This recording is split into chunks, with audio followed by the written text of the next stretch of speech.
Ride is brought to you in part by 866 Law Friends. Ride safe, ride smart. Offices in Palm Harbor. For all those people that are all smartened up talking Kiz, Arnie, and K-Fizz, and they know what's going on. What you gonna do when Board and Ride runs wild on you, brother?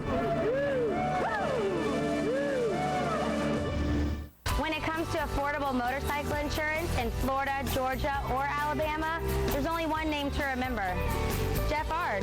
With over 30 years of riding experience, Jeff recognizes what a biker looks for when it comes to coverage for their bike. He understands the benefits that are available to you to get the most coverage for the most practical price. Benefits like taking a Safe Rider course, organizational discounts, prior insurance discounts, Safe Rider discounts, and Jeff provides a transfer discount, which means that if you have the coverage now and you bring that coverage to Allstate, you will receive up to an 18% discount for the first year, a 12% savings for the second year, and continues with a 7% discount for the third year. If it's available, Jeff's going to make sure you have it. Jeff Art Insurance, serving Florida, Georgia, and Alabama. Call 850-575-2533 or get a free quote today at jeffartinsurance.com. What can Jeff do for you?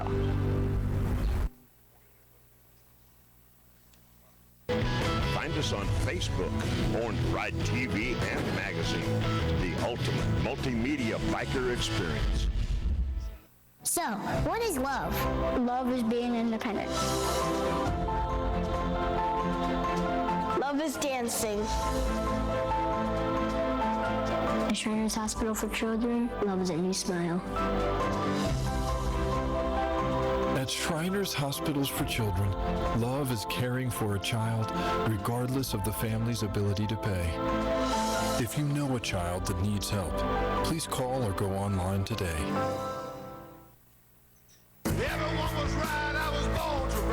Born to Ride is a multimedia marketing and promotional machine with TV, magazines, streaming radio, and internet advertising opportunities. There are tens of thousands of motorcycles. We reach the people who ride them. Born to Ride. Find out more at borntoride.com.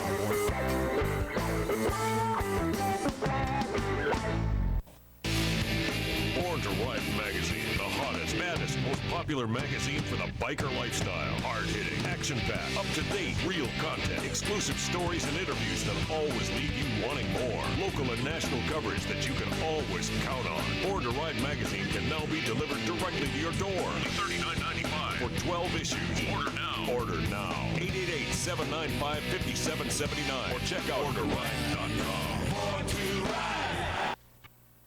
Check out the all-new BornToRide.com with radio, TV, industry, adventure, events, magazine, social media, and much more. It's the all-new BornToRide.com.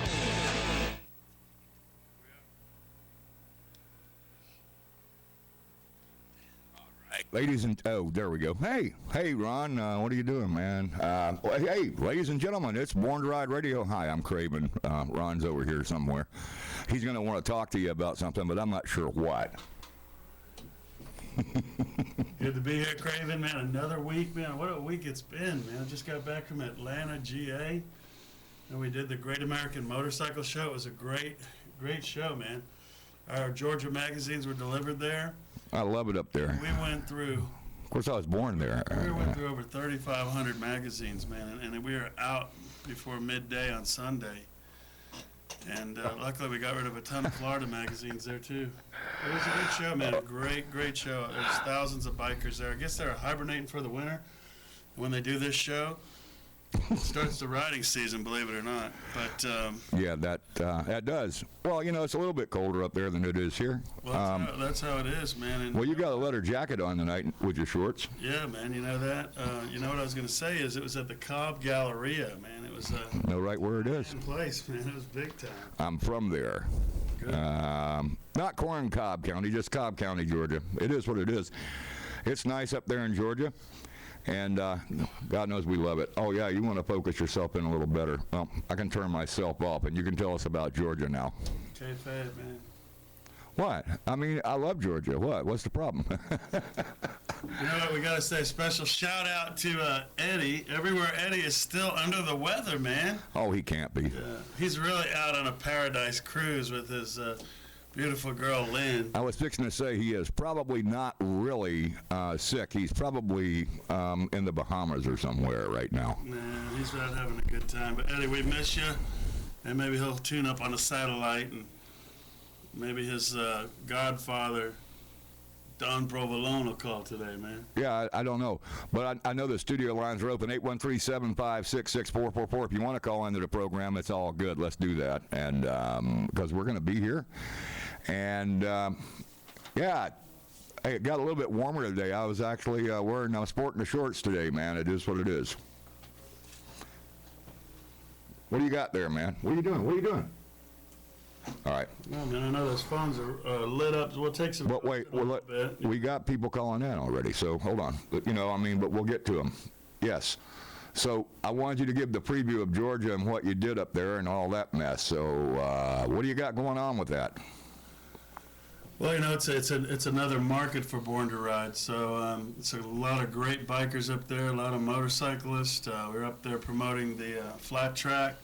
That's coming to the Dixie Motor Speedway. It's coming to Carolinas, but it's going to kick off at Bike Week, man. I'm telling you what, had a lot of great new connections. It's sort of like swimming around in a Shark Tank, Raven. Expos and things like that. A little bit closer. They're not going. Those people aren't going anywhere. So they're going to be there. All you got to do is keep swimming around, and eventually you'll get to them. But it was a great crowd. Like I said, we had a great response to the magazine. Rob Brooks, who we talked to last week about riding and his faith, and we talked about him and his father, family, stuff that he's got going on. A real rider, journalist. He actually came out Saturday and Sunday and helped us out in the booth, and just knows a lot of people. What an ambassador of goodwill. It was awesome.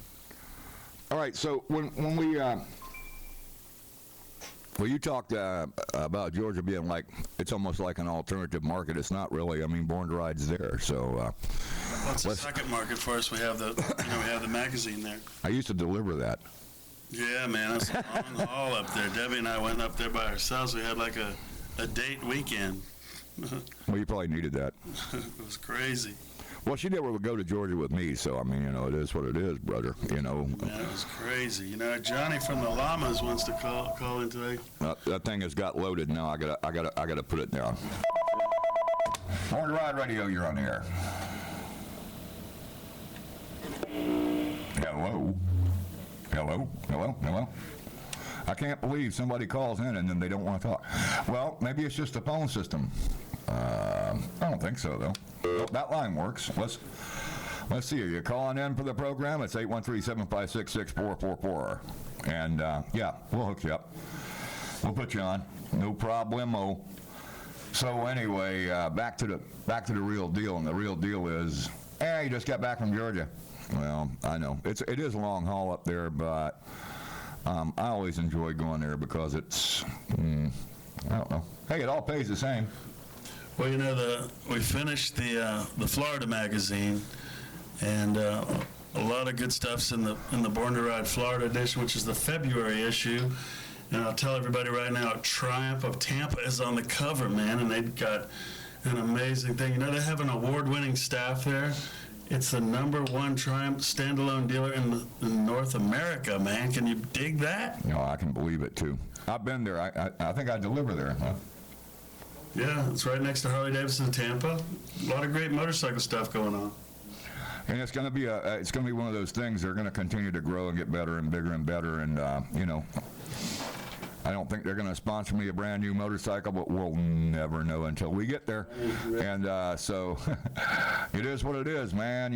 We can continue on and act silly and talk about things, or we can talk about things. I don't know what things we're going to talk about. Speaking of things, we got an amazing man on the phone here. All right. See if you can get this hooked up. It's hooked up. Who's on the line? Johnny, are you there? Yes, I am. We have very honored to have the distinguished gentleman, a true leader in the biker community, Craven, because we have Johnny, president of the Llama Tampa. And Johnny, how are you tonight, my brother?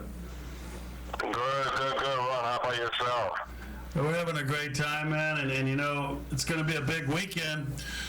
because you guys have a big party, and Llama, Llama Tampa, and that's the Latin American Motorcycle Association. When you see the Llama logo, the Llama patch, there's good things going on in the community. Isn't that right, Craven? Oh, I know. I've seen them around. I know what they do. They do a lot for the community and for their organization and the charities that they support. A lot of family stuff with the Llamas. And Johnny, it's been 12 years, so that means you're having your 12-year anniversary party, man. Tell us about what's going on with that. Yeah, Ron, well, it's, as you said, the 12th year of Llama Tampa. We feel obviously very proud and happy to have reached this time, so it's a big weekend for us. Our anniversaries in the past have been well attended, and we appreciate that from the biker community here locally and all our Llama brothers and sisters from all over that they come down and help us celebrate this anniversary. It will be Saturday the 4th at the Teamsters Union Hall, Local 79, which is located at the Martin Luther King 5818 Martin Luther King East. It's right off of the I-4 exit 5. As usual, we'll have, music, food, 50-50, vendors, and a whole lot of fun, a lot of camaraderie, a lot of, good times that we hope and make an invitation to all the biker community to come and support it. Llama Tampa is always out there. As you mentioned, in the community, we support many other clubs and charity events or whatever. So now we humbly ask everybody to come out and have fun with us and help us celebrate. Well, Johnny, when you talk about music now, you guys know how to party, but you guys know how to dance and have a good time with the music in it. It's just cool to watch these big bikers and, with their wives and family out there dancing together, man. How important is that to really dance and celebrate like only the Llamas can? Yeah, well, as Latinos, we love to dance, and everybody that knows the Hispanic heritage, we love to dance, have fun, and that's what it's all about, it's about having fun, we ride, but we also like to take these opportunities and these parties to celebrate, and dancing is part of that celebration. And if they don't know how to dance salsa merengue, well, come down and we'll teach you, But that's what it's all about. Oh man, it's so awesome, man. And then when you talk about food, that's not just like regular food here either, man. You got to tell us about what kind of food you guys are having for this celebration. We'll feed you well. As usual, we have our pork. Also, we have baked chicken and rice, beans, and the Latin food, the Latin flavor. A lot of people like that, and it's done well for us. So, and we don't skimp on it. We'll feed you well, and you'll come out of there, with your belly full. I'm telling you guys, pile it on. It's always great food. It's a great anniversary. To say 12 years, man. Has it flown by, Johnny? 12 years doing what you do? Yeah, like they say, time flies when you're having fun, and we certainly have had a lot of fun. And it's been a treat these 12 years. But yeah, it's amazing that it's already been 12 years. I took a picture from when we started, and I didn't have as much white hair as now, but it's fun, man. It's been 12 years of fun, and we look forward to many more Llamas as a whole. We're getting ready also to head out to Mexico for our international rally, which actually congregates Llamas from everywhere around the world where we have chapters. So we're riding up to Mexico coming up in April. And we're talking with Johnny from the Llama Tampa about their 12-year anniversary, and you just said you're international in Mexico this year. Where was it last year, Johnny? Last year, actually, we celebrated it in Colombia. Year before last, it was in Sturgis. Prior to that was Costa Rica. We try to go to a different country where we have Llama chapters every year. How do you get all the bikes over there, man? All of our members to see the culture, to interact and see the different, countries and scenery and all that. So it's great. It's a good thing. You borrow the chapter over there as bikes, or how do you get your bikes over there? That was a question that I had. I don't know. I mean, I was just thinking maybe you want to go riding in that. Well, to Mexico we ride them, and that's Oh yeah, Mexico, but I mean, how if you're going somewhere else? But to Colombia and South American countries, we ship them out. We put them on a container and ship them there. That's what I thought. I didn't know. I mean, I've seen people do that before. Yeah. And, yeah, that's what whenever possible we ship them. If not, also we have members, or we try to either rent them or they lend us bikes in these particular countries. But it's a mixture of both. We ship them out or we get bikes in the local country. So Johnny, how many members are going to be in Mexico for your national? International. I'm sorry, your international. Sorry. Yeah, the international is in Mexico. Usually that event, just Llamas, we usually gather about anywhere from 700 to 900 members, that are able to make it over there. The rally obviously it's for 2 weeks, and it's not easy for a lot of members to be able to go. But still, we have usually been able to get about, like I said, anywhere from 700 to 900 members to participate. That's a real commitment, and you've got some, members that are committed. Of course, they have to be in Llama, but to be able to take off 2 weeks, and I'm sure these guys you guys are planning this for years out, so you can take the time off of work or just be able to afford to take time off work.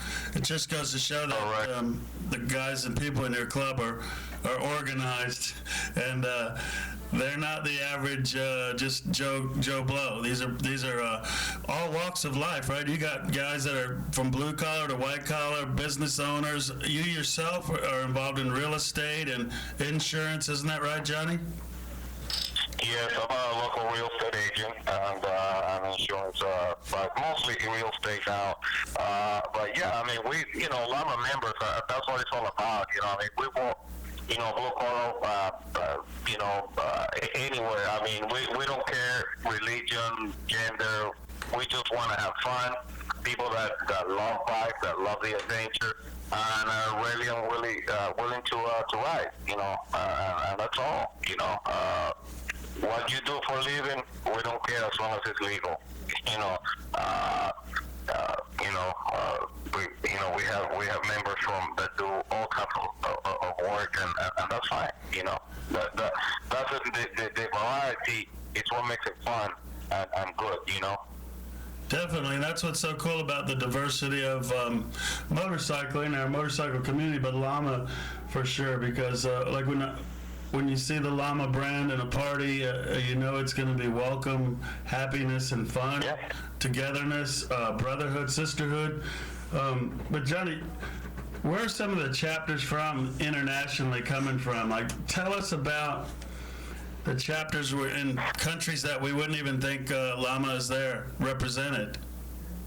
Well, I mean, we have chapters mostly in a large part of South America. We have chapters in Colombia, Brazil, Venezuela, Uruguay, Argentina. We have Peru. We have chapters in Central America, Mexico, obviously, Puerto Rico, Cuba. Believe it or not, and Cubans are, hard riders, man, and those people have a lot of ingenuity. Those bikes that are riding over there, they're still, you got bikes from the 1940s, cars, and they're still on the road. We have chapters in Egypt, 2 chapters in Egypt, Philippines, in Germany, Switzerland, Canada. So all these places, we have members, and they gather over there at the International Rally. That's amazing, and you've got to be proud when you're able to say all the different Llama chapters, because it started right here in Florida, didn't it?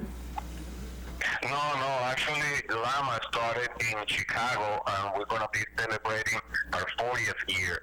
Llama actually started in 1977. The founder is a gentleman by the name of Mario Nieves. He's original from Puerto Rico. And with a friend of his, Mike Ramos. He actually started in Chicago. And still, that's where we have our headquarters right now. But that's where Llama started, you know, and it's been 40 years. And I'm very proud to be a part of this organization. You know, hopefully for many, many years to come. You know, it's an amazing organization. It's family oriented, a lot of respect for our members and the community and bikers all over. You know, our thing is to respect everybody and to have fun, you know, but respect foremost. Yeah, I mean, that's really awesome. And now, is Mr. Vargas here in the... What's his... David is David Vargas. He's our international business manager. Okay. He is also the president of the Deltona chapter. Mm-hmm. And yeah, he'll be here. You know David, and then also I think our international vice president will be here also, Mike Ramos. We have actually a couple members coming from Mexico, and also we have a couple of members coming from Ecuador. So I'm very proud that they're taking the time to come and visit us and celebrate with us our 12th anniversary this week. I think that does say a lot, Johnny, and I think that Tampa, the Llama Tampa has been such probably leaders in I think of an outsider kind of in the community, but looking in at what you guys do, you've been a leader to just do even more promotion and marketing and strengthening the image of a positive Llama in Florida, and have helped other chapters grow because I hear them talking about you all the time. How does it make you feel? Someone like myself looks at you as a leader amongst the Llama. Well, obviously, that makes me feel very nice. I mean, I'm humble to that. I try to do my best, and with all the members of Llama Tampa.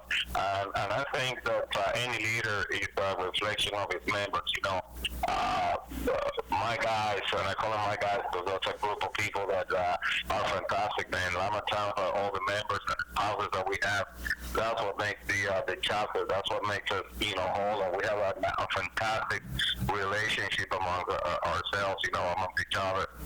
We have fun, and so I mean, I'm their voice, but it's them. It's a chapter, It's all of us together. What makes us strong. Yeah, but it is amazing, man, and in creating promotions and in creating the marketing that you do, there's a person in our community that's been such a great supporter of Llama and Born to Ride as well, and that's Attorney Fran Haas. How does it feel when you have someone like Fran Haas who believes in Llama as much as you do and everyone else? Well, I mean, I have a lot of good things to say about Fran Haas. I mean, that lady, like they said, she puts her money where her mouth is, and her support, and not just for Llama, but the whole biker community here in our area. I mean, she, to be honest with you, I feel good because, as you know, because you're the one that introduced me to Fran a few years ago when we started, and Fran actually started knowing Llama through Llama Tampa. Now, she sponsors her. She's one of the biggest sponsors of all the chapters here in Florida, and we have about 20 in Florida. So that's great, and I'm sure, and I know that she sponsors many other clubs and local events and everything. She's fantastic, and Brian, and another guy that works very, very hard, is everywhere, and the other people that her staff is fantastic. I mean, I think I echo what a lot of bikers in this community say. She's great. They love Fran. The group is fantastic, and I'm glad to have her.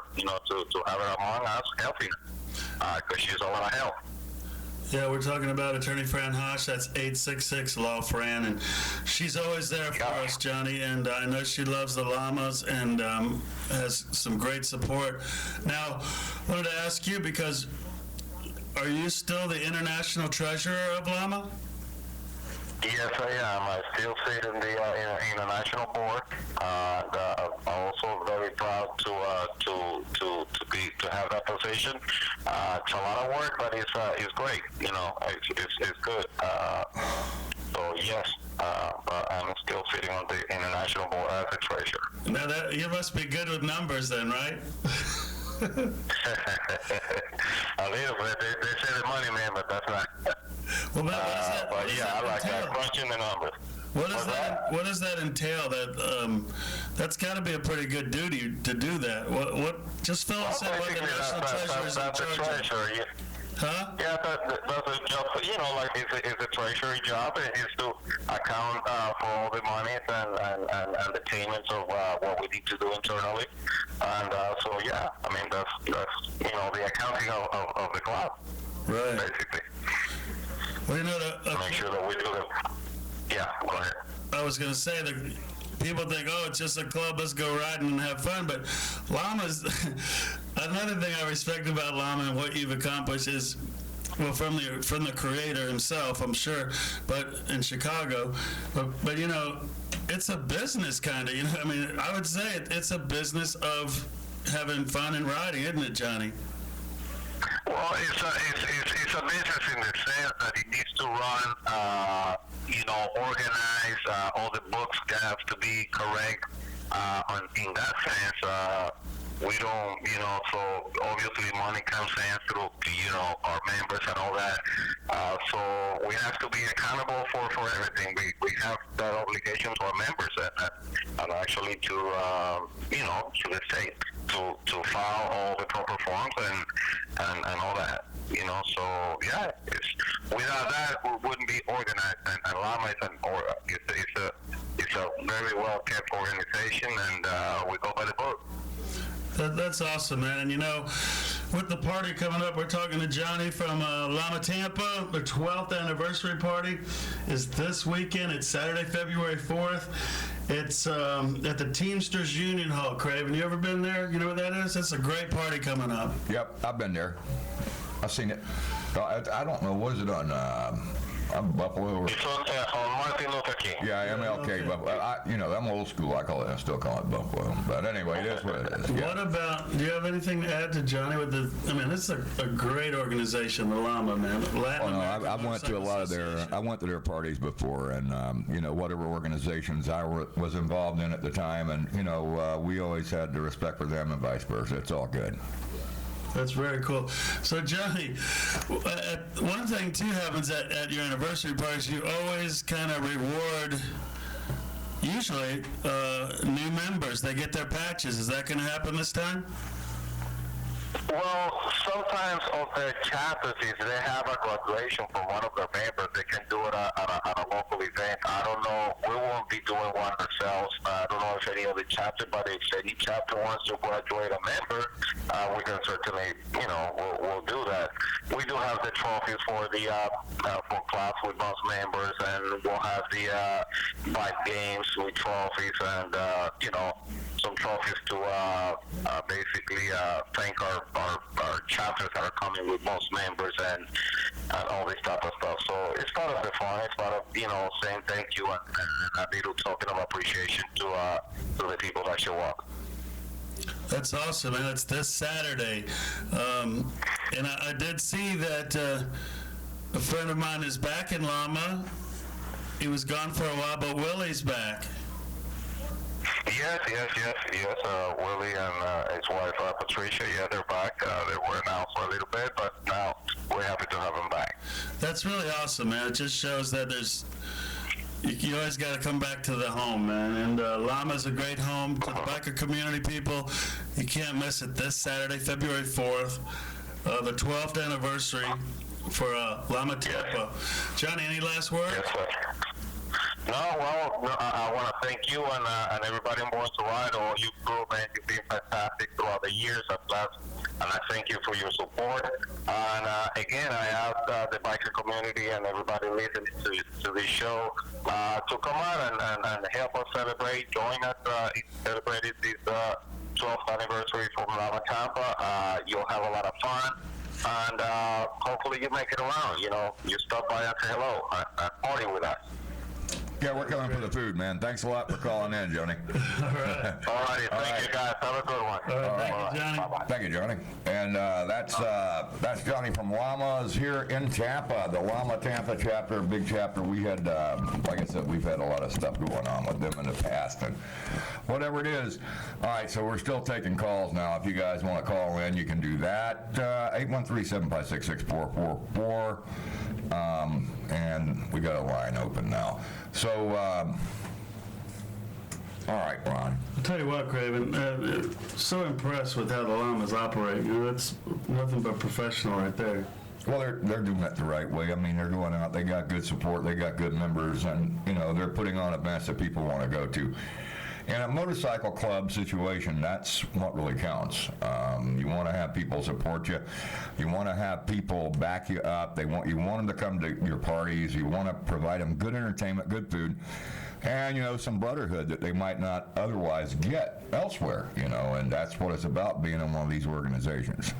I guess it's always important to get new members, right? Well, if you can recruit new members, a lot of them, that you know, membership entry into certain organizations is tougher than others, and it is what it is. That's all I can tell you. I mean, it can be really tough, or you know, you can make it real easy. Make it easy on yourself, or you know, I mean, either you want to do it or you don't want to do it. So. Hey, you know, it takes a lot of heart and soul to be a member of a motorcycle club, and that's just the way it is.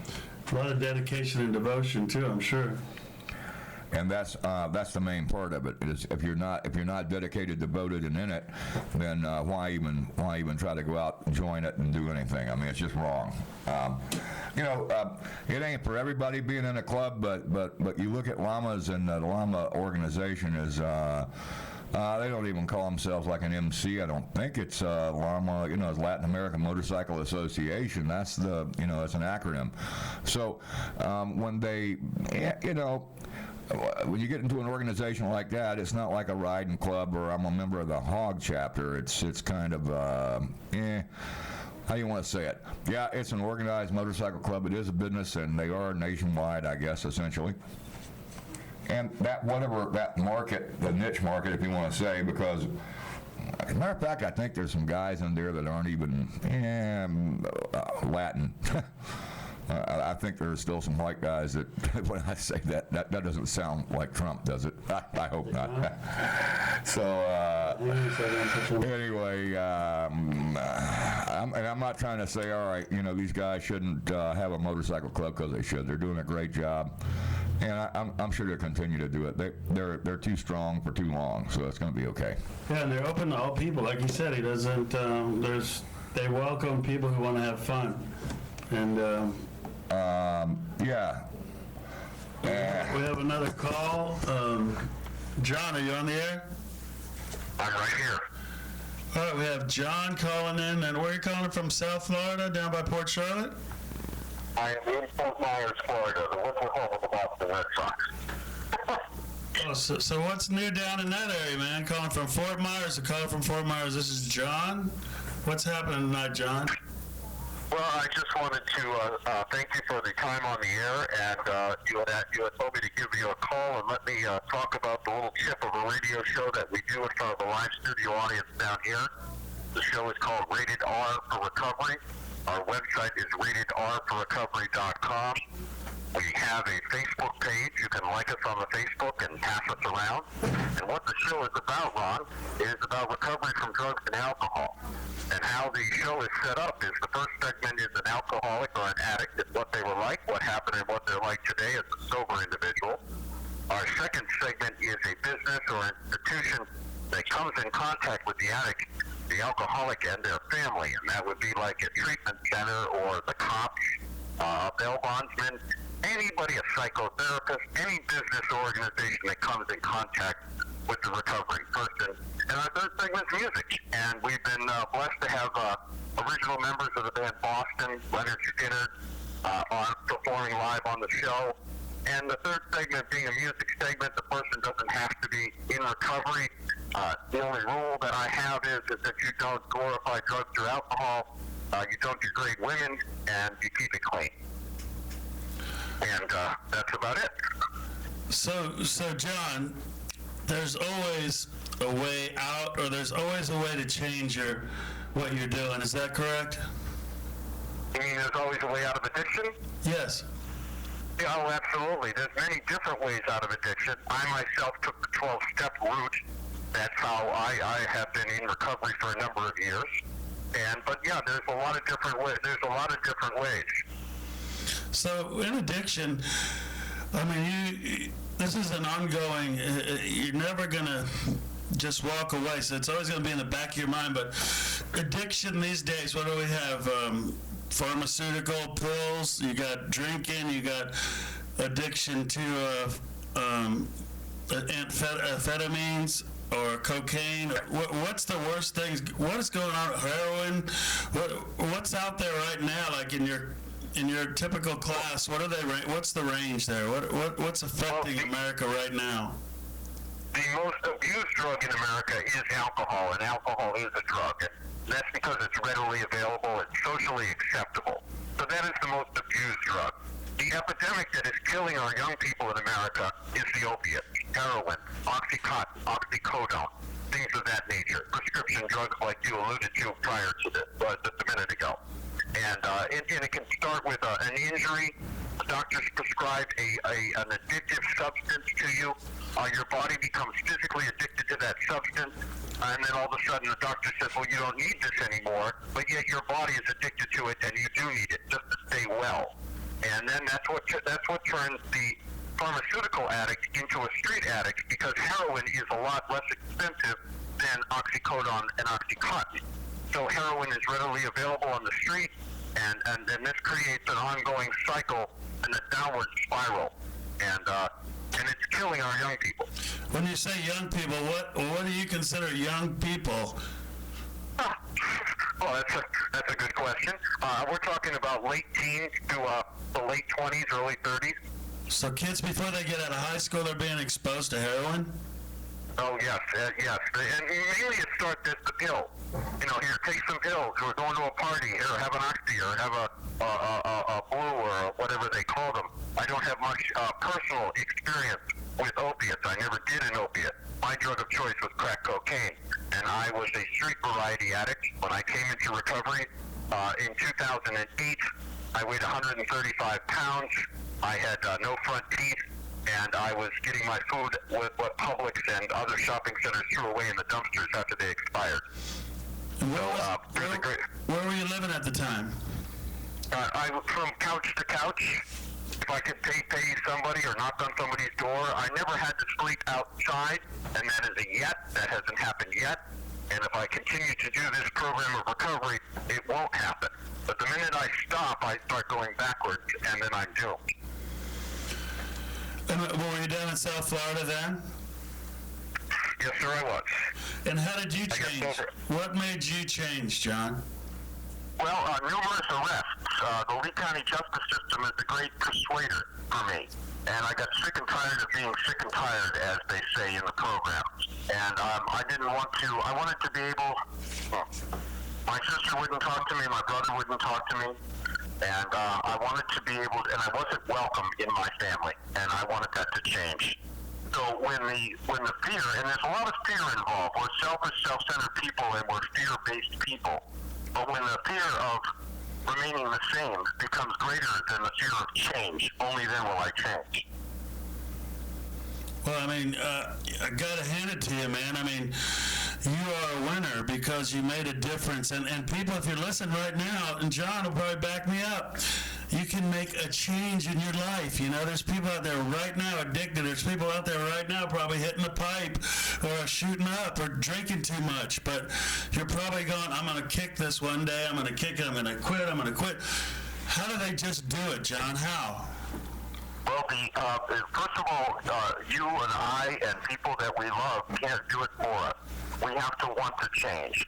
And then when that desire to change is, there's plenty of helplines. You see commercials all the time for the Addiction Network. There's local detoxes in every city for alcohol and painkillers and heroin. And I have to want to change. And you can go to my website, ratedrforrecovery.com, click on the help section, and there's a bevy of different organizations that will help you. Or you can pick up the phone and call me directly, or come and see our show and ask for help that way. So people, did you hear what he said? You have to want to change. You got to want to change. You have to want to change. Can they just walk up to a police officer and say, man, I need some help? Can that happen too, right? It depends on the police officer you walk up to, but that is a possibility. Yeah, you could end up in jail like that. Yeah. They'll help you by locking you up if you're holding. That's the one way to change. But there are numerous amounts of this. Alcoholics Anonymous, for instance, has a toll-free helpline. Cocaine Anonymous, Narcotics Anonymous, and all these are readily available in your area on the internet. So each area, or each county, like where we are in southern Florida, there's Charlotte County Detox up where you are. There is Dallas Care in Lee County. There's numerous places in Collier County to call. And these are all readily available through the internet or through my website, ratedrforrecovery.com. Well, you know, I really think that most police officers, if someone comes up to them and they're not pulling them over and busting them, and someone comes up to them and says, I need some help, I think the average cop is going to feel pretty good that someone wants to change so they don't have to get locked up all the time. And I think most police officers are there to help you get help, and so that's a good thing. Craven, what do you have to say? Addiction, you know, it's out there everywhere. How do we stop it? I'm not sure. I mean, you know, I drink beer, I smoke cigarettes, but I don't do drugs. So I understand why people get addicted to drugs, but I don't understand. I mean, and you shouldn't understand, because you're what we call an earthling. The addict and alcoholic comes in contact with people that don't understand all the time, and their reply to them is, why don't you just stop? But the chronic addict, the chronic alcoholic, is powerless over stopping unless he or she gets some help and asks for help. This cycle will continue into jails, to institutions, and death. And death isn't always a physical death. Death can be a spiritual and emotional death, and that can happen over and over again. The ultimate sacrifice, of course, is a physical death. Well, yeah, but let's put it, I hate to say it this way. You know, if you drink and you smoke, you're going to die. If you don't drink and you don't smoke, you're going to die anyway. I hate to say it like that, but I mean, everyone is eventually going to leave the earth in one form or the other. I mean, death is absolutely certain. Life is not. So if you want to make a change, then what do you do? I mean, like I said, all right, I'm on heroin, and then I say, hey, Mr. Police Officer, help me out. And they say, we'll help you all right because you got a possession charge. When you go to the system, if you're in jail, I can guarantee you're not getting you're not getting help. You're incarcerated, and it's very, very, very rare that they'll put you in a program. You're absolutely right, and that's why I would encourage the addict and alcoholic to seek out the different organizations that are not Department of Corrections associated. And these are people that their life is dedicated, as mine is to helping the next person that suffers. So after going through the process I went through, my job is to be there when somebody else calls and needs some help. Having had a lot of experience with this, I know where to direct somebody. If somebody walks up to me at a gas station and recognizes me from recovery, or just senses that I can help them and they ask for help, the first thing I ask is, what are you willing to do? And if that person says, I'm willing to do anything, I'll say, let's get started. If it's alcohol, let's get you to detox, let's get you to treatment. And it doesn't matter if you have insurance or no insurance, if you have $1 or if you have $1,000. It's out there, and it's readily available for the person that really wants to change. Okay. So, John, how do they get in touch with you? Well, through my website. You can leave a message at ratedrforrecovery.com, and you're welcome to give my phone number out over the air. It's a very simple phone number. It's 239-980-8080. And so that's, I have no problem with somebody calling me on my cell phone. People do all the time. And come and see the show. Come and see Rated R for Recovery. And we tape the show in front of a studio audience every Thursday night from 7 p.m. to 8 p.m. All this info is on the website. We tape the show at the Freedom Clubhouse, which is located at 6313 Corporate Court, Suite 140, every Thursday night from 7 p.m. to 8 p.m. And you can stream the show live on the website, once again, RatedRForRecovery.com. And if you want to hear all past shows are listed up there. There's a help section for anything that you could possibly be suffering with. Halfway houses, treatment centers, churches that will aid in the recovery process. There's all sorts of help up there. Great. John, we're talking with John Nichols from Rated R Recovery. For your addiction hotline, you give John a call. Don't be afraid. Don't worry about it. Just move on and change your life. You want to change your life? John Nichols, Rated R for Recovery. Thank you very much for allowing me the time to speak. No, this is very important, and it's, it's what's happening in America today. We have to deal with this. We can't run from it. I was going to ask you, John, what do you think of the legalization of marijuana? Well, that's a double-edged sword. I think that while I choose not to put any mind-altering substance into my body, I don't see a person smoking a joint and getting on the road and killing a family of 5 like they do with alcohol. I don't see people smoking a joint and going and robbing a convenience store to get more marijuana. So I think from what I've studied, that marijuana is less harmful than alcohol. And for the Drug Enforcement Administration to spend as much millions of dollars as they have just to prevent people from smoking weed, I think is a general waste of money. There's a lot more stuff that we could be putting our efforts and our money into, the stuff that's killing our young people. And so I really will stay neutral as that, because medical marijuana has its great attributes. It helps a lot of people that suffer. Yes. Everybody knows Morgan and Morgan that's listening in the Mid-East area. And Mr. Morgan, who's going to be a guest on the show, is champion for medical marijuana because it helped his younger brother who was paralyzed in a car accident. And so there are probably good things and bad things that have to come along with the legalization of marijuana. However, I don't see anybody dying of throat cancer or heart attacks or lung cancer due to the marijuana smoking. I myself choose not to do it, but that's up to the individual. Yeah, I know a friend of mine's doing a website for medical marijuana, and it happens to a certain disease associated with epilepsy. And what they want to do is like the nasal spray things that you spray into your nose. They're doing this with the cannabis oil. And there's one study of this one child that has epilepsy. He has 50 attacks a day. They spray this stuff in his nose. He doesn't have any attacks all day, and it's very, it's very common that he has them every day. But with this, he doesn't have them, and they're fighting to get this thing legalized. So there's, like you said, it's a double-edged sword. There's a lot of positives. Like you said, no one's going to go out and I don't think rob a store high on a marijuana cigarette. What do you think, Craven? I don't know, man. When I was younger, I actually, I actually smoked some once, but all it does is put me to sleep, but man. You didn't inhale?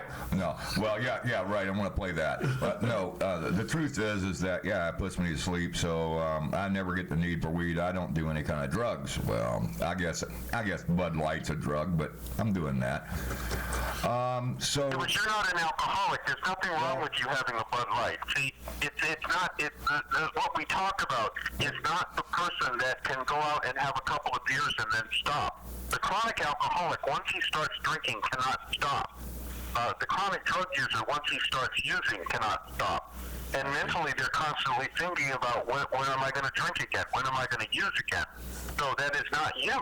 You are a normal, productive member of society who goes out and has a couple of beers. There's nothing wrong with that. For the most part, I am. But I'm a normal person, but I'm not addicted to drugs, and I don't like drugs, and I don't do them. So, like I said, I don't even smoke weed, but I think this medical marijuana thing is awesome. And the reason I think that, because it does help people. There are certain conditions and there's certain things. I'll tell you, if you had the cancers or glaucoma or seizures or any of the things that they use marijuana to treat. I think you should have the right to use it. And absolutely, the government probably makes more money off of the tobacco industry, but right now they're trying to figure out how they're going to make a lot of money off of the medical marijuana. I call it MMJ because that's what the people call it. But the truth is, hey, what's it doing? Well, it is helping people, and I'm glad they finally woke up in Florida and said, hey, you can smoke some weed now. Just go get a script. It's all good. Right, or even legalizing marijuana, because how they're going to make money of it is the same way they make money, the tobacco, the government makes money off the tobacco industries. Absolutely, big money. Don't forget, I'm 60 years old, so when I started smoking cigarettes, they were 50 cents a pack. Right on. In my native town of Boston, Massachusetts, where I'm from, the cigarettes are $10 a pack now. They're not that much here, but that's all due to taxing, and that's where the money comes in. So let them smoke their marijuana and tax the heck out of it, and reduce some debt. And so they're doing that. But I just wanted you to know that I touched into it with our producer here, Robin, and some of the other people that are in that industry, and. Matter of fact, there's a lot of requirements that you wouldn't know behind. I mean, if it's just, even if it's edibles, everything has to be in a special packaging and child resistant or child proof. Right. And it's very, very heavy duty. But I don't know that it would do me any good unless I get insomnia and I can't sleep. I could go fire me up a joint and go to sleep. But that's not what I do. And right? I would encourage your listeners. There's a lot of motorcycle riding groups that are sober riding groups to call into the show and give the fellas your take on what we're talking about. And then, if you're very passionate about it, get a hold of me, and I'll have you as a guest on my show to talk about the different riding groups in Southwest Florida, or no matter where you're from, that don't have to go out and use drugs and alcohol, because it's not a part of the riding community. It's a very small part of the riding community, and anything that can benefit somebody else. Somebody else can say, hey, if this person can do it, then I can do it. And then that person can ask for help. Well, I think anyone can do it that wants to do it, exactly what you said. I believe in it. And then, but yeah, everybody's got to have something to believe in, so I believe I'll have another beer. That's my old line that I used to say, and we're not doing the comedy here tonight. I mean, we're trying to be serious about a very serious problem here tonight. No, this is what's important. This is what America is dealing with. Did you hear the man say that kids 13, 15 years old are doing heroin, getting it at high school? They're coming home high, and their parents don't know about it. Sometimes they don't know, John, until they find them dead, right? Absolutely. I can't tell you how many young people I've had in my life over just this past year, not counting the prior years to it, that have succumbed and made the ultimate sacrifice to this disease. And they leave behind the parents and the brothers and the sisters and the loved ones, and it's just a terrible, terrible tragedy. People, if you're listening right now, if you want to make a change, we have a man on the phone that can help you through the hard times. John, one more time, tell them how to get in touch with you. Either message me on my website, which is ratedrforrecovery.com, or give me a call at 239-980-8080. That's 239-980-8080. Remember, recovery is possible. There is hope. You can live a life full of hope, faith, and courage, one day at a time. All righty. All right, John, thanks a lot for calling in tonight. We're going to move on to the next caller, and we appreciate you calling in. Thank you very much. Thank you so much, gentlemen. All right. Great job. And that's what it's all about anyway, is trying to decide, what do you want to do? Me? Well, I'm doing a radio show. I enjoy doing radio. It's not really an addiction. But maybe I should set up a radio recovery website. Yeah, but from all these guys that are addicted to radio, I know a few of them. No, seriously, we hope you guys are enjoying the program tonight. This is Born to Ride Radio. We're on every Tuesday night from 8 till 11, or maybe till we get tired, and then I don't know. So, oh yeah, if you want to call into the show, 813-756-6444. The studio lines are open, and we'd be glad to talk to you and have a good time talking to you. And Craven, they could see us live, man. They could go to streaming live at Born to Ride, www.borntoride.com. Yeah. Oh, yeah. I mean, you know, most of the people are tuned in live on BornToRide.com right now. I can't tell you exactly how I know that, but it's like something to do with, I don't know, some of this technical metric stuff. So anyway, yeah, absolutely. Call in, enjoy the program, and we'll take a break for a minute. I'm going to play you a song. Let me see what it's called. Oh, it's Born to Ride here. Let's see what it sounds like.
All right.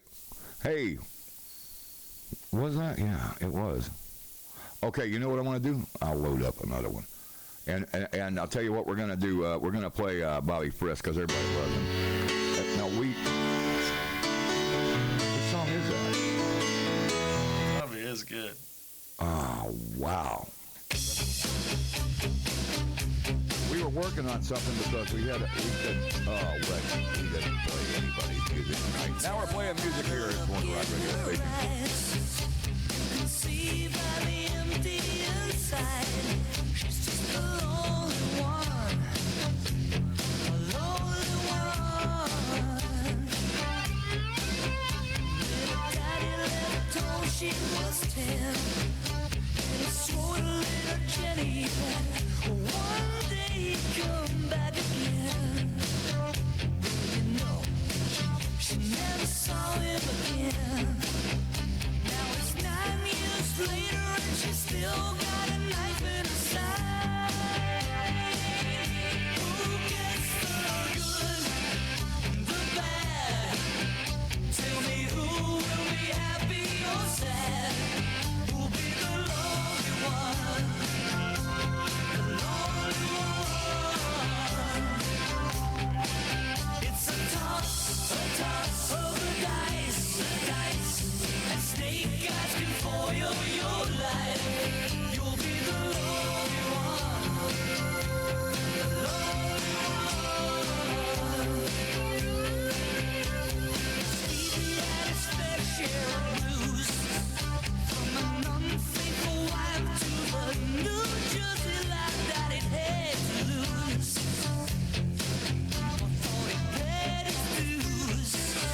leaving was done. Now his friends and his family and the man at the wheel all try to carry on. Who gets the good, the bad, the bad? Is it luck or a vision you've had? Who'll be the lonely one? Lonely one. It's a shot in the air, and I don't know the rules, but I know they fair. Who'll be lonely one?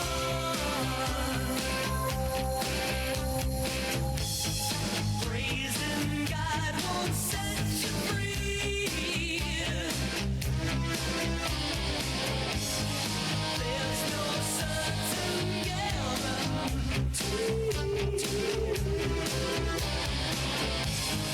Give your faith the test of strain. It's strain. You may find out the answers you've searched for all in vain.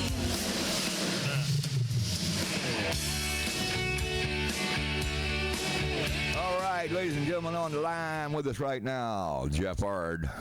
And from, well, I don't know, he sells insurance or something. Well, you know, people, you're in good hands now because we have Jeff Ard, and he is the all-state man about insurance. And Jeff, it's great to have you on the program today. Good to be here. How long have you been in the insurance business and had your own? It's over 30-something years, right? Well, it's fixing to be 30 years. I've started basically from scratch with Allstate back April 1st back in 1988. So been in there ever since, and been riding a bike long before then, and just enjoying it. How important is insurance to a motorcycle rider?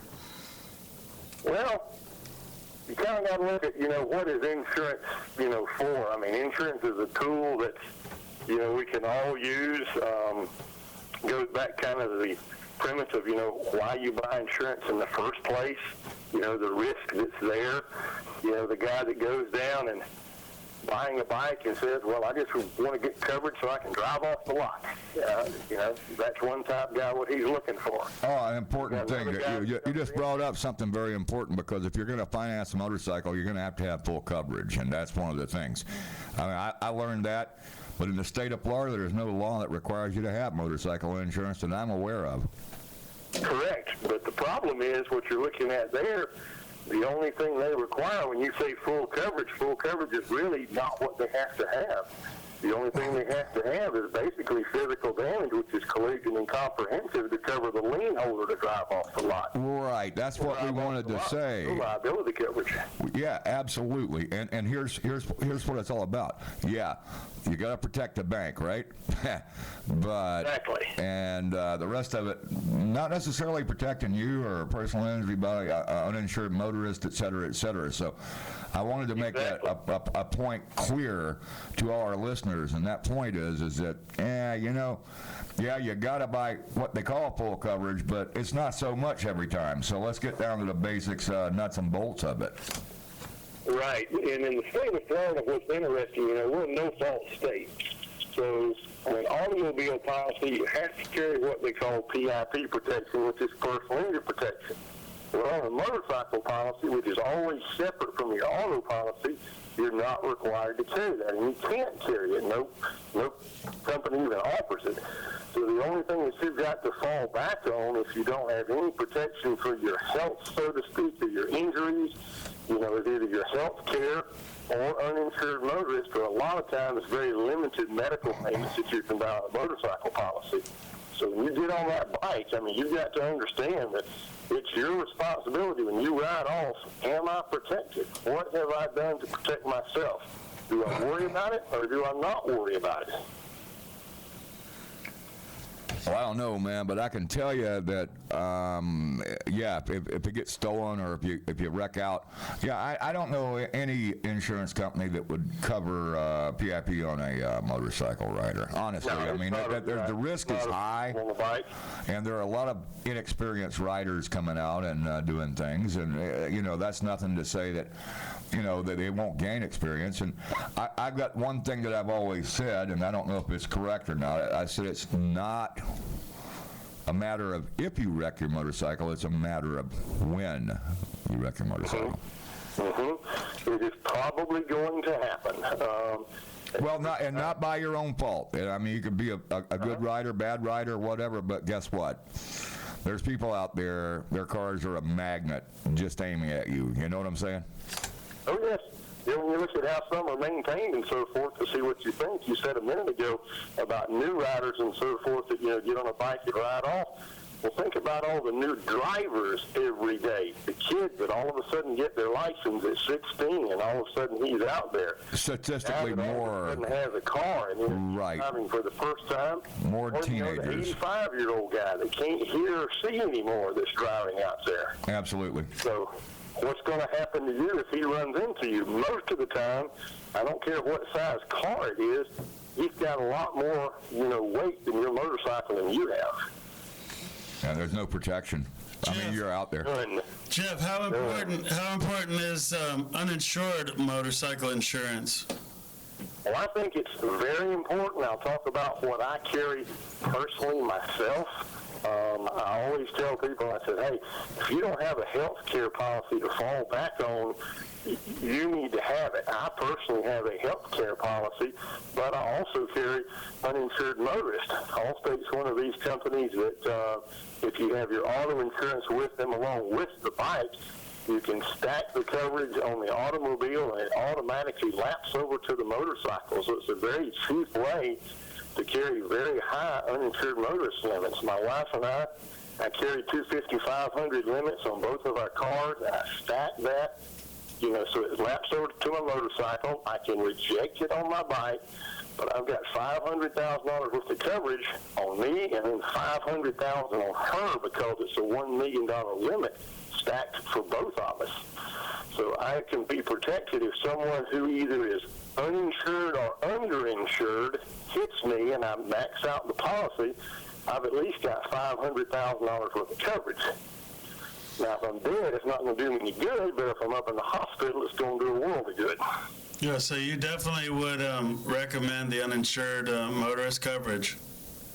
I would recommend it. I always, when I talk about it, I ask someone, I said, hey, you know, you're fixing to get on that bike. Are you adequately covered? Now, I have a lot of military guys that say they've got plenty of coverage, so they don't want it. Or I have guys that just say it's too expensive, but it's, you know, it's pretty much to each his own. Each guy has got to understand that, well, do I want to take that risk? Do I want to get on that bike? Do I want to ride and I'm not worried about it? The coverage is there. It's up to the individual to either choose it or reject it. And what is stacking? Explain stacking coverages, or what is that? Stacking coverage in the state of Florida means that if you have more than one vehicle on a policy, that you can stack the limits. So sometimes, you know, people feel that they want maximum limits. Well, most of your personal policies, the most you can buy on a personal limit is like $250, $500, which means $250,000 per person, no more than $500,000 for the accident. But a way to get more than that, if you've got 2 or 3 vehicles, you can choose to stack it. So it means like 2 vehicles would go to 500, 1 million, 3 would go to 750,000, you know, $1.5 million. But what you have to understand, when you stack it and choose to go to those limits, you also have to pay for those limits. So there is an increase in premium based on the limits that you so choose, but it is an option for someone to have if they want maximum limits. I have some people that have no health care whatsoever, so they rely on their automobile policy or their motorcycle policy to take care of any injuries they may have, and they choose to take, you know, maximum liability limits.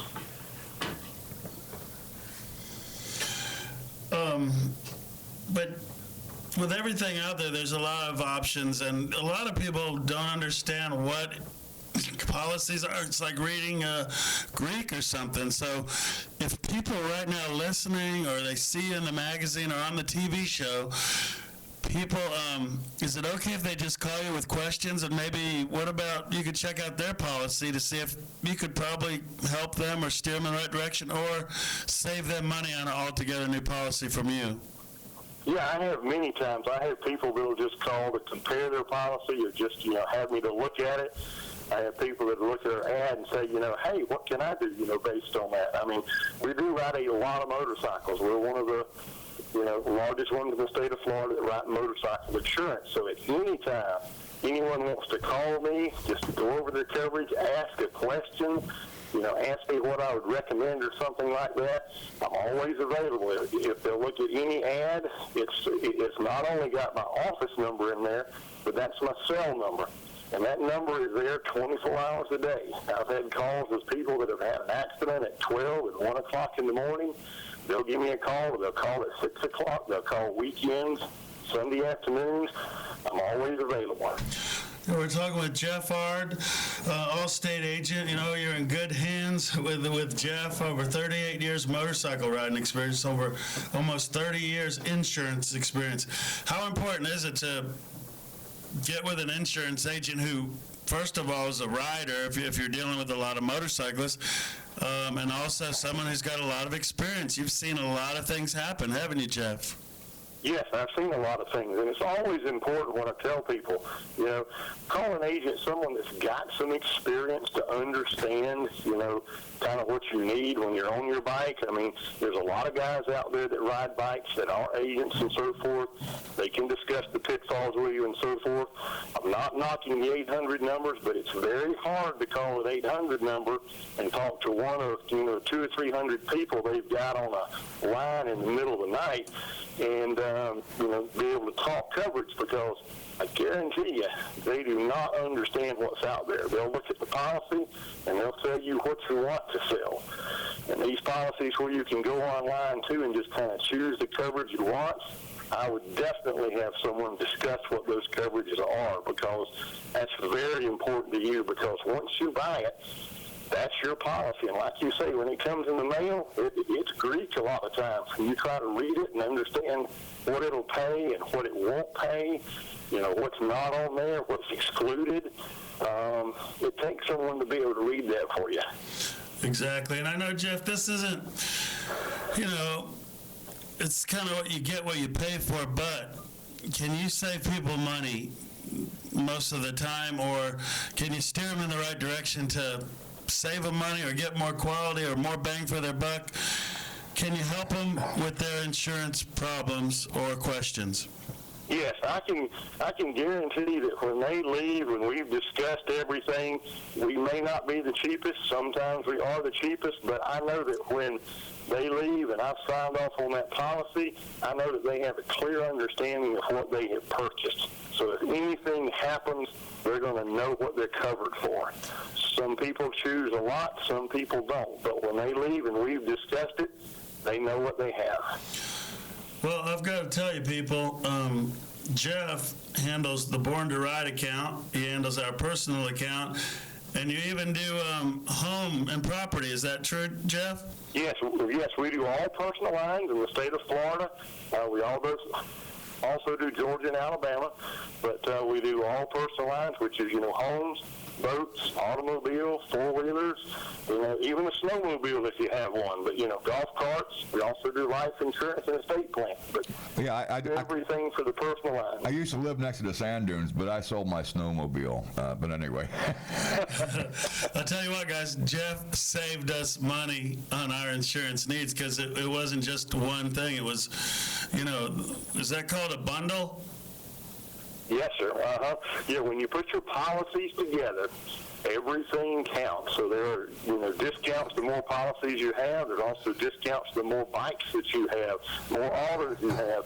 Everything you have that you can put with one company, you can save. But the biggest thing is, like I talked about before, lapping coverage over from one policy to the next, so that coverage you don't have to pay for on the other policy. If you can put them together, and compare them, you'll see over the whole package you can sometimes save a lot of money, the same way that you did, Ron. Hey, I got one question. You guys are also set up and equipped to handle people like me that have an old junky vehicle that you really don't need anything but just the basic required by law coverage, right? I mean, you can do that, right, Jeff? Right, correct. But understand, those same people that, like you say, they have that old junky vehicle, well, that old junky vehicle can run over somebody too. So, well, I know. That's the understand. Everybody's trying to understand the need for the insurance, and especially on motorcycles. Yeah, like you say, you're not going to get no PIP, and you know, and it's not a matter of if, it's a matter of when. Eventually, that thing is going to do something to you, or someone's going to do something to you because they don't pay attention. Right. Don't leave yourself out there uncovered that all of a sudden if something happens, that all of a sudden you're either liable for it or you're hurt from it because someone can't pay you and so forth. You know, take it in your own hands. Take responsibility for yourself. Make sure you're adequately covered so that you can, you know, sleep well at night. But if something does happen, that's what that insurance is for. It takes the risk away from you. So make sure that you're comfortable so that all of a sudden if something happens, you're not put in, you know, jeopardy or peril. Right. All right, well, that's what it's all about, man. I mean, so if you got a motorcycle, let's make sure you get something on it anyway. Nope, you're not going to get that. Hopefully you got good life insurance, or I mean, I shouldn't say that, health insurance in case you do get injured, but I think you cleared up the one thing that a lot of people would have wanted to know about, and that one thing is, you know, yeah, you're not required in the state of Florida. You own it, you got the title in your pocket, you can drive it without, I should say, ride it without insurance. But consider the risk and then take it from there. And that's what I'm talking about. Yeah, so people, if you need insurance information, you want to be in good hands with Jeff Ard, and you know you do. Jeff, how do they get in touch with you? Give us the office, the cell, give us your website, tell them what time of day it is. All right. The office number is 850-575-2533. My cell number is 850-212-2153. Or you can email me, very simple, jeffard@allstate.com. Or you can go to jeffardinsurance.com or pull up YouTube, you know. Pull up Jeff Ard Insurance. You can see our video there that has all of our phone numbers on it and so forth, that discusses some of the discounts and so forth. We're very easy to get in touch with. All right, Jeff, thanks a lot for calling in the program tonight, and we're going to try to instruct people that we know out on the road to buy some insurance. And buy it from Jeff Ard, Allstate. You're in good hands. I mean, I'm always in good hands. Yeah. Thanks a lot for calling, man. Thank you, Jeff. We'll talk to you soon. So, all right, great. You know, that's an important thing, Ron, because I think a lot of people don't understand, and I think it's a good thing that we can provide information and plus entertainment on this program, because I don't think people know. Well, I'm telling you what, why not go to a professional, someone who knows what they're talking about, just like it's very important, insurance. You know, Fran Haas will get a case, and it'll be someone that got hit by someone else. Uninsured motorist. An uninsured motorist will help you in a case like that every single time. So people, like Fran Haas says, make sure you're covered properly. Brian York will tell us all the time. He sees it from Fran's, you know, some things that happens, and people they don't have the proper coverage. So call Jeff Ard. He'll take care of you. He'll get you what you need to have. God forbid if you get in an accident, but if you do, you need to have the proper insurance, and then you need to have a number like 866-LAW-FRAN. And like I said, you know what, Ron, it's not a matter of if, it's a matter of when, and eventually, you know, that things stack up on it, especially on a motorcycle. Maybe not in an old junky truck like I drive, or, you know, whatever. But it is what it is, and, you know, I have done damage to myself in motorcycles, if you know what I'm trying to say. So, you know, people think about it, and I'm glad we cleared that up. That was a legal aspect of something that I think people really don't understand in the state of Florida, because, like you said, it's a no-fault state. So you know, you are what you are, and you're out there by yourself, and you ain't got nothing to cover you. Well, you could be in trouble. That's all. Not that your motorcycle is going to do so much damage to someone else's car. It is what it is. We just go for it, and we keep going. So anyway, tell you what, I can put another song on, and we're going to line up more interviews, and we'll get her done. This is Born to Ride Radio, and you guys. Thank you.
All righty, ladies and gentlemen, welcome to Born to Ride Radio, and I'm Craig Moorhead, and we have Ron Galletti in here and now, all the way from the cruise ship, and somewhere heading back from the Bahamas. It's Everywhere Eddie. What's up, Eddie? Craven, Ronnie, good evening. How you doing, Eddie? Good to hear from you, man. Well, I wish I was in the Bahamas or on the way back, but I'm on the way back from that lousy flu bug I've had for the past 8 days. I have this thing that I built into the phone, and it's kind of detecting a little bit of deception. It's not exactly a lie detector, but we think you're on the cruise ship. We don't think you're sick. So, that would be nice. That would be really nice. Yeah, it's Especially I'm a cruise person, you know. I'm more, I like to stick to land so I can be on two wheels. Voice stress analyzer, I think that's what they call it. Yeah. So anyway, Ronnie, tomorrow is February 1st.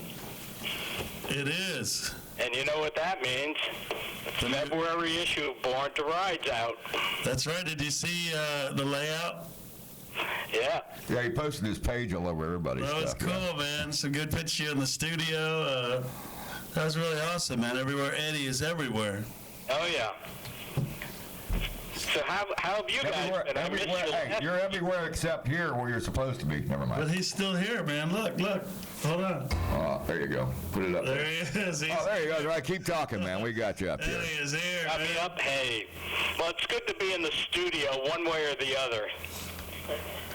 Yeah, it is, man. And, you know, it's already February. Before we know it's going to be Bike Week and then Leesburg. And then, you know, motorcycle events are going on all over Florida, all over the country, all over the world, man. It's the power of riding motorcycles. Yeah, it is. Oh, that's for sure. We're looking forward to hitting some big events this year. I know we finalized our plans with Dawn up in Angel City, and we'll be headed up there on the 19th through the 23rd, and it's going to be a good one. David Allen Coe is going to be playing, and our boys, the Soul Circus Cowboys, are going to be there, along with Big Engine.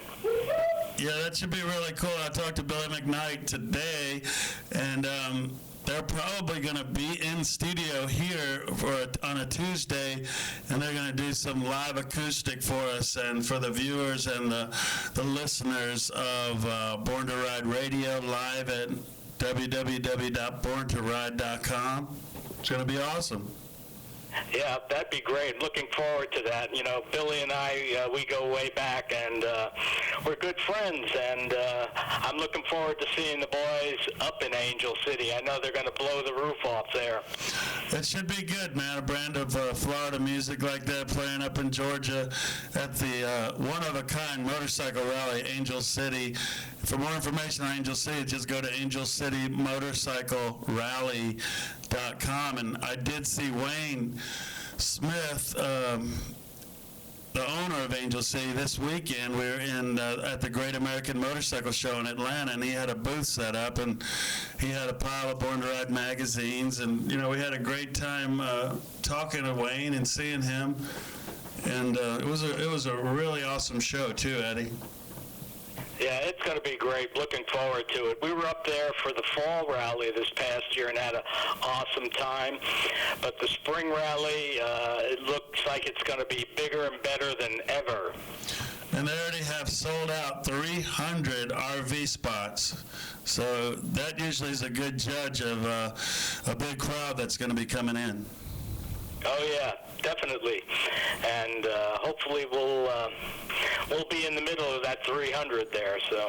Oh, man, you gotta, and you know what, I'm putting on a hot TV wrestling show the Wednesday that the rally opens, so hardcore pro wrestling's gonna happen at Angel City on the first Wednesday of the rally, and it should be very hardcore. Yeah, you know what? Here's something funny.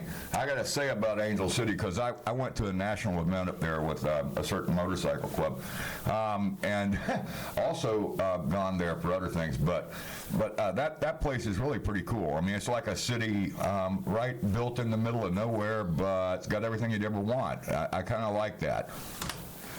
Yeah, it's awesome. awesome. It's only it's like five minutes off the interstate, and you I think it's down this Blairsville road, or and all of something, a right? sudden you're in this little town in the middle of nowhere. It's awesome. I think it is Blairsville, is it not? I don't know. It's Armadillo or something. Oh, yeah, Umadilla. Well, whichever. yeah. I don't know. But man, that man hammered and nails. He put them all in himself and built a western town with 200 acres, man. There's the high ground with trees. You can camp under there. You got the RVs.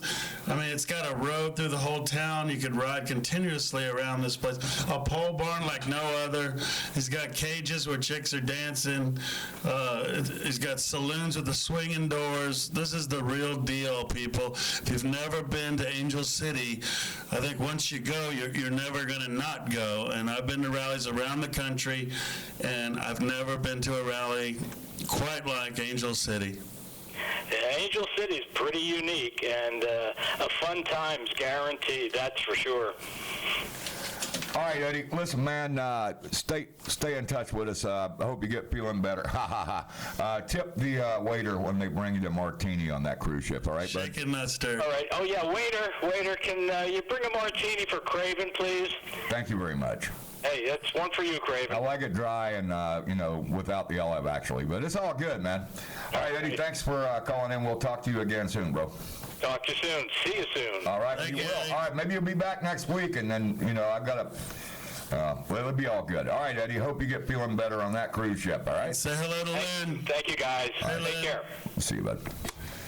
All right, there you go. Everywhere, Eddie's everywhere, especially when he's on... especially when he's on the cruise ship in the Bahamas or coming back from the Bahamas at this time. I'm not sure what he's doing. You can't never tell with Eddie because he's everywhere. Eddie's everywhere, and he's a great goodwill ambassador He's for that Born guy, to Ride. We're happy to have him, man. It's really awesome. They do such a great job out there representing. Always 110%. He's even at the Triumph debut a couple of weeks ago, which is in the magazine this month too, and I think there's a good shot of him and Lynn in the magazine from that event. Let's see. You know what though? It'll be good to have him back in the studio, I think. Hey, how you doing? This here is Craven and Ron Galletti. Can you hear me okay? Yeah, I can hear you guys. Can you hear me all right? You're supposed to say yes, and that way I can record your voice and use it to sign you up for, this is a scam going around. I don't know if you're aware of it or not. What's up? The scam that's going around is if they call you and you don't know where the number's coming from and then you say yes, then they sign you up electronically for all kinds of things that you do not want to buy. I just didn't know if you were aware of that. No, I wasn't aware of that, man. Okay, well, all right, but you're on the air with us here at Born to Ride Radio. I tell you what, man, there's a lot of stuff going down with our freedom, our rights. We've got someone on the phone, James Jackal, who's a firearms expert, people. So when you want to learn how to shoot, when you want to learn about the laws, what's a good gun for you, for your size, for your wife, we've got the man on the phone who's going to talk about gun rights. Craven, what is a question you'd like to ask this man about carrying, concealing on a motorcycle? How does it all work, man? What do you think? Well, I can tell you what I know about it, and the thing that I do know about it is one thing. All right, you gotta be careful when you cross state lines. When you got your shoulder, if you like I do and wear a shoulder rig, or you put it on your belt. I do one or two carry positions on my 17. If you do that, you have to know what states are going to allow you reciprocal licensing if you have a carry permit. If you don't have one, you're just going to jail. Is that not correct? That is 100% correct. The thing about it is different states have different carry laws. North Carolina and Georgia, if you're on your bike and you're riding from Florida, for instance, to Georgia has an open carry law. So you can actually carry your firearm in an exposed position, which I find a lot more comfortable on a bike. Oh, yeah, I love it. That being said, you don't really have to worry about it if you have a concealed weapons permit, because unless you're in one of the trouble states, i.e. New York, Chicago City, or Washington, D.C., or California, you really don't have to really worry about it too much. I get concerned sometimes. The state of Florida is weird. And let's say, here's what I do. I always have mine when I'm carrying it around I got a permit. That's the idea, is everybody should get a permit while you still get the opportunity to do so. So I carry it around, and I've got it covered up with my shirt because we don't have open carry. We're not the Wild Wild West. Texas allows it, Georgia, a couple other places allow it. All right, here's the deal. So if I just lean over and pick up a pack of soda off the bottom shelf somewhere and my gun gets exposed, there could be somebody that's overzealous. Not saying that law enforcement is, but you know what I'm talking about. And they see that gun come out of your shirt and be like, hey, you can't do that. Come with me. And then they take your thing and then they confiscate it. I don't think it's right. I don't think it's right to, I don't think it's right to... I've personally been in a similar situation. I find it, as long as you explain, and a lot of cops, it's called printing, and accidental exposure. Yes. What's it called? Printing and accidental exposure. Okay. So printing is, if you can honestly, like, let's say I'm wearing a tight T-shirt and I'm on my bike and I'm leaning forward and let's say I'm on a crotch rocket and I'm not on the cruiser that I own, and I accidentally expose my firearm. Well, law enforcement can pull me over at that point and ask me if I have a permit. The chances that they're going to do it are probably pretty low because it's very common.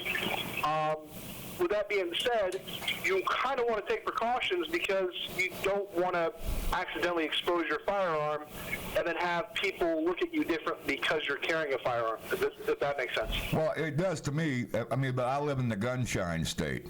And, Florida is the gunshine state, and everybody's got one, and if you don't, you're just a victim. And, exactly. And people don't get it. So now that we've been talking about insurance, we've been talking about all kind of things tonight, but I think that because, and I don't really think the current administration is going to change the gun laws in this state. We've had the same carry policy, and believe me, you got to go through a pretty good background check. The only time I've been checked worse than that is when I wanted to get a license to run a bar, and they do some pretty specific things, if you know what I'm saying. Yeah, no, I definitely understand. I'm over at a bike night right now, and I'm literally being asked, consistently. I'm here with a Grizzly Holster company. People are constantly asking me, what's the best way to carry, how to carry, and legality of carrying. And I live in Florida as well. I carry actually a 410 shotgun shell revolver. Made by Smith & Wesson. Oh, nice. I saw those. I find that'll mess up your whole day. Yeah, it's a bigger gun. I carry a TAC Ops when I'm actually walking around and I'm not on my bike. And when my 3-gun competition, I shoot a 6-hour 226 TAC Ops. I just find it, the 9mm and the 45s and stuff like that, like I've been telling everybody all day, it's not an effective round for being on the move. You got a lot of stuff going on if you're on the bike, if something happens, or you actually have to shoot from a falling down position. I don't know if you guys remember that guy that got ran over a couple weeks ago, or a couple months ago from a car. What's the first thing that you saw him do in the video? He gets up and he wants to protect him and his wife. He can't do it because, one, he can't get to the firearm, and two, let's be honest, even if he got to the firearm, he probably wouldn't be able to be effective. Well, and before permits were the thing, and you could get one, I used to carry a 380 AMT backup, and I used to carry it on on my ankle, and it's inconvenient. Unless if you've already been knocked down, then it's convenient, But I really prefer to strap my. I got that Glock now, and it's good. I like to strap it on my belt and just wear it that way. Yeah. So I actually carry it in a number of different ways. I'm actually trying to develop a tank holster for a motorcycle, so you can actually get to it without digging through your vest pocket if you're wearing a vest. That'd be nice. Trying to wiggle around to try to get your firearm free. So I'm actually working on something like that. I actually carry on my ankle as well as behind the small of my back. I wear a vest. I find it to dig in my vest and try to, present the firearm, especially under a stressful situation. It probably wouldn't happen in time in order for me to do anything to save anybody that I cared about. So there's no reason to carry like that. I mean, I don't know how you feel about this, but if I'm just walking around with a shirt on, a lot of times I like to wear the shoulder rig. I think that's very convenient. It's always right there. You can push the button. Plus, I got a couple of clips on the other side. Yeah, if you're wearing a vest, I actually tell people to carry a shoulder rig. I think it's a very effective way to get to the firearm. I feel like it doesn't matter if you're standing or sitting. It's consistency, and if you train with consistency, when something arises and you have the muscle memory to actually present the firearm, it'll go into instinct and you'll be able to get it. Right. So if you're going to carry a shoulder rig and you're walking around, then definitely carry a shoulder rig when you're on your bike. Yeah, and that's the thing. And training is a lot of it. And muscle memory is a good thing to say. I mean, but you never know. See, the idea is to be prepared. You never know when it's the right time unless you're in a situation where you're threatened. And if you're threatened, then you're not the perpetrator. And you're not being, you're not out there trying to rob the convenience store there, or whatever. We have the right to carry in the United States of America. So let's try to educate, I prefer right by my side. I really do. But hey, Florida's like one of those states, like you say, you can bend over and they're like, all right, that's. I can't remember the last time. I haven't talked to any of I have a few friends in law enforcement. Yeah. Guess what? I can't remember the last time any one of them ever, even if they came to my house, said, had they ever said, yo, dude, your gun show it? No. And I have asked, and they're like, oh, no, you know what? If it slips, it slips. It is what it is. It's not that big of a crime. That's exactly how it is. I work for a firearm manufacturer currently. I'm the DOD and law enforcement sales rep for that current manufacturer that I work for. One of the cool things that I got to do is I got to meet Ron at his office for Born to Ride, and sat down and spoke with him. We were talking about knives and stuff. And one of the things that I got for Ron is I got a holster here that I'm going to let Ron try out. Now, the holster it sits a little bit off to the side of you, about the crease of where your butt makes a crease at. So, it won't print. It's not going to slide in and out because it won't be able to print or won't be able to pop up, to be visible because it's inside your waistband. So your pants are actually covering the firearm. But when you're on the bike, it's actually easier to grab the grip. So, Ron, next time I see you, I'll drop that holster off and you let me know if you like it. Oh, he will. He'll like it. I don't even know if he's got a permit yet or not, but it doesn't really matter, I don't think, at this point. I think I met you guys down there that one day. I was there one night. I think you were in there. I might be wrong about that, but I'm not sure. But people do need to know about, what's legal, what's not legal, and how this situation works, because it's if you got a permit, pretty much anything goes, except just wild, wild west style. Hey, look at me, I'm Roy Rogers, and I got my gun out here on, So the new laws are actually, there's certain things that I'm privy to via that I work for a firearms manufacturer. One of the things that they're trying to do is do what's called constitutional carry. Constitutional carry, and by the way, you said you're from Florida, and all the Florida listeners should definitely pay attention to this.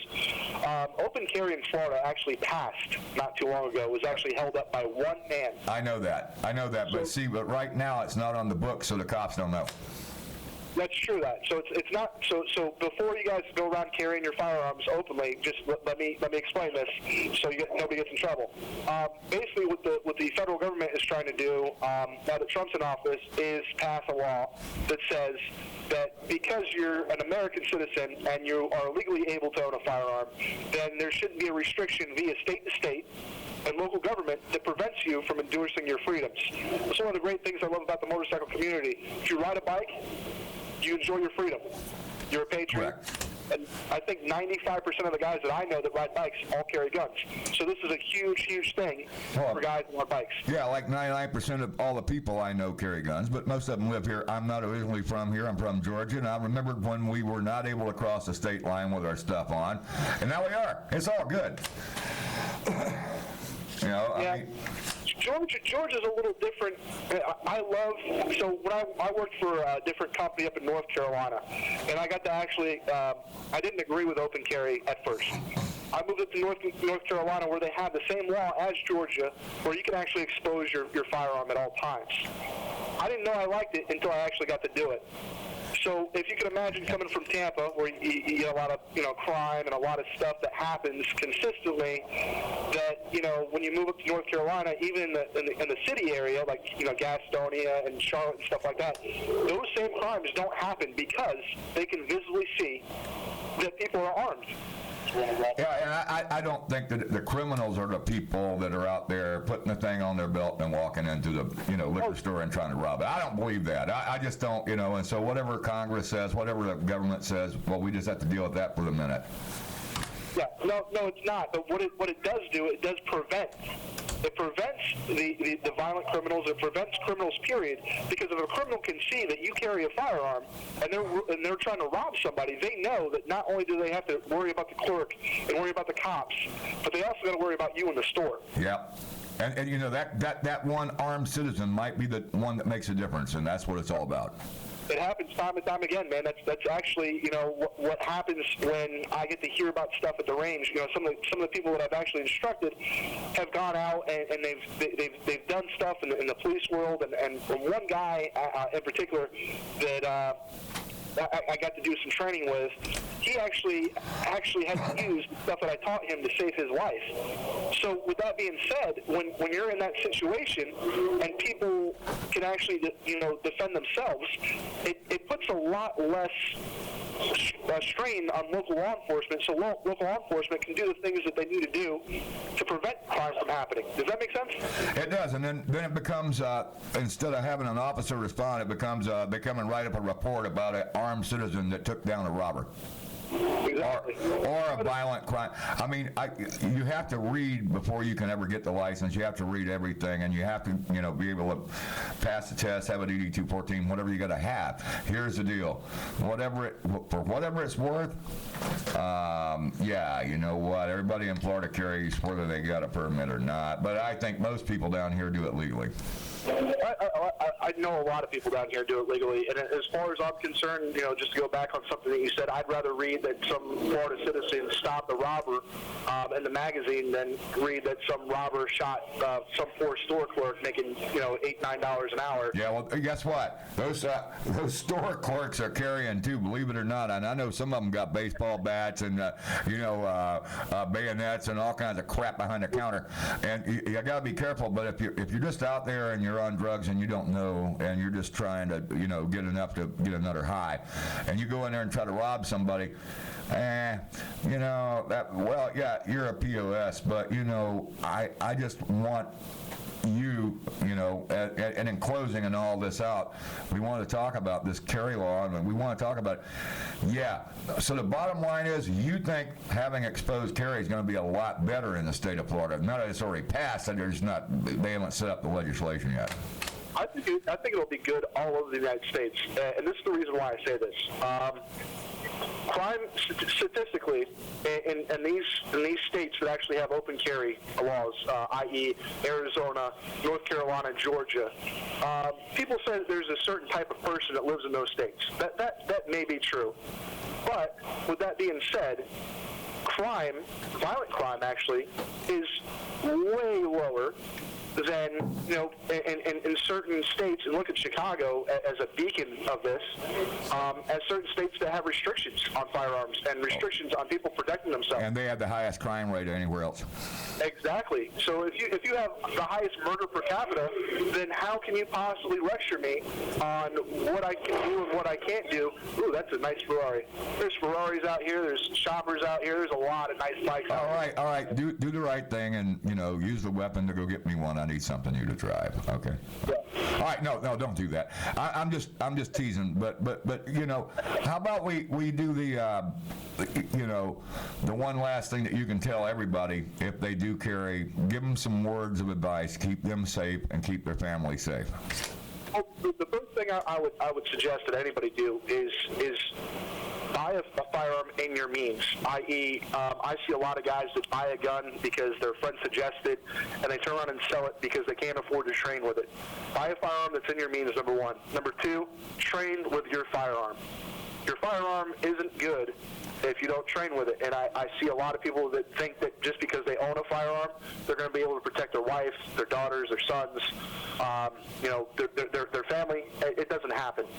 So buy a firearm in your means, train accordingly, and train the same way all the time. So if you're going to be out on a bike, make sure you train to get the gun out of your holster on a bike.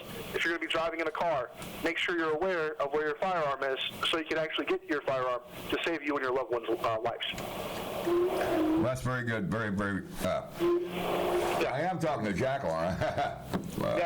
James Jackal right here, man. This is a gun expert. James, did we talk about your expertise and your what you do when you go out on the range and shoot? So, yeah, we can do that. So basically, I was a Marine. After the Marine Corps, I worked for a company called Falcon Group. Not aware if you guys are aware what that group is.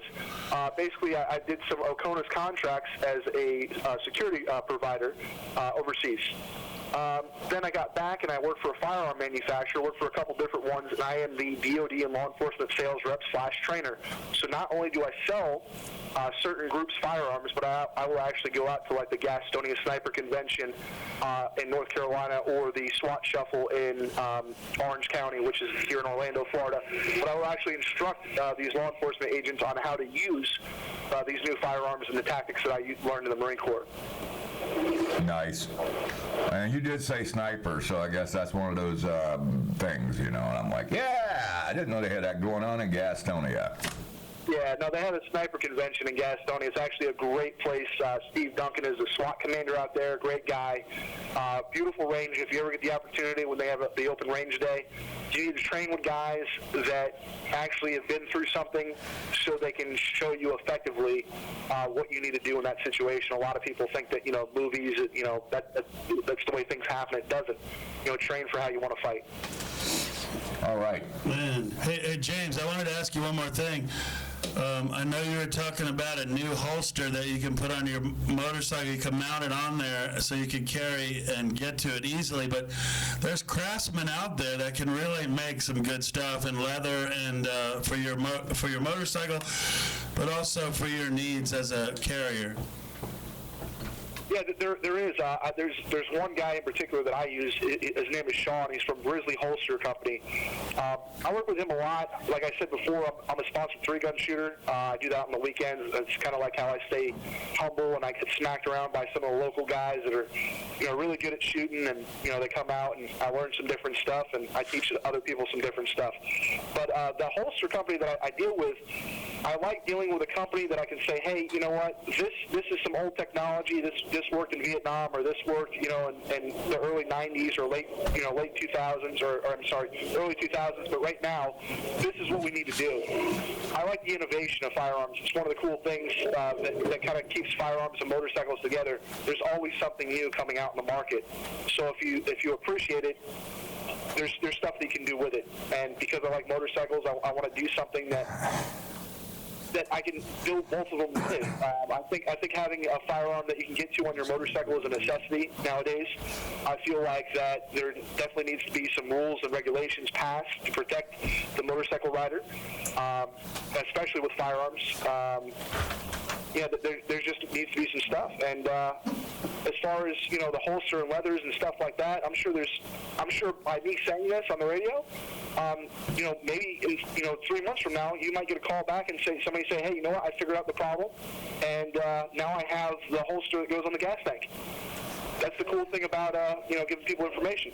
Yeah, and you can also think about the new materials we have out there. There's all kinds of like fibrous materials, leather, a lot of things. And I know that when you get rained on, and you will in Florida, that leather can create rust on your firearm if it's not stainless steel. So somebody out there will come out with something, and all we have to do is get the legislature in the state of Florida to say, hey, it's cool to strap this on your motorcycle. And whenever they say that, it's tough. Politicians are tough. They're a tough group. Yeah. Believe it or not, it's not so much that we're waiting on somebody to say, hey, it's cool. It's just, like you said, putting a firearm on a motorcycle.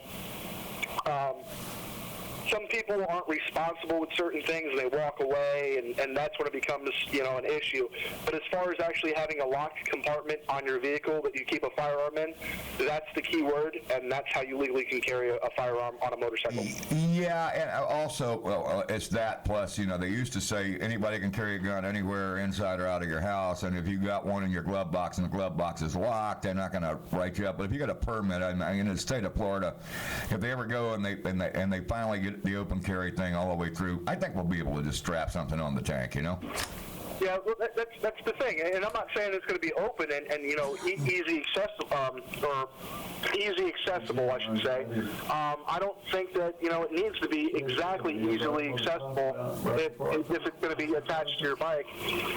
What I do think is, I think that you can use this now in the state of Florida without having the permit. We're waiting to hear back. The cool thing about doing what I do is I have access to lawyers. I got access to some government officials that I get to ask questions to, and so far, everything's moving forward to say that this is okay.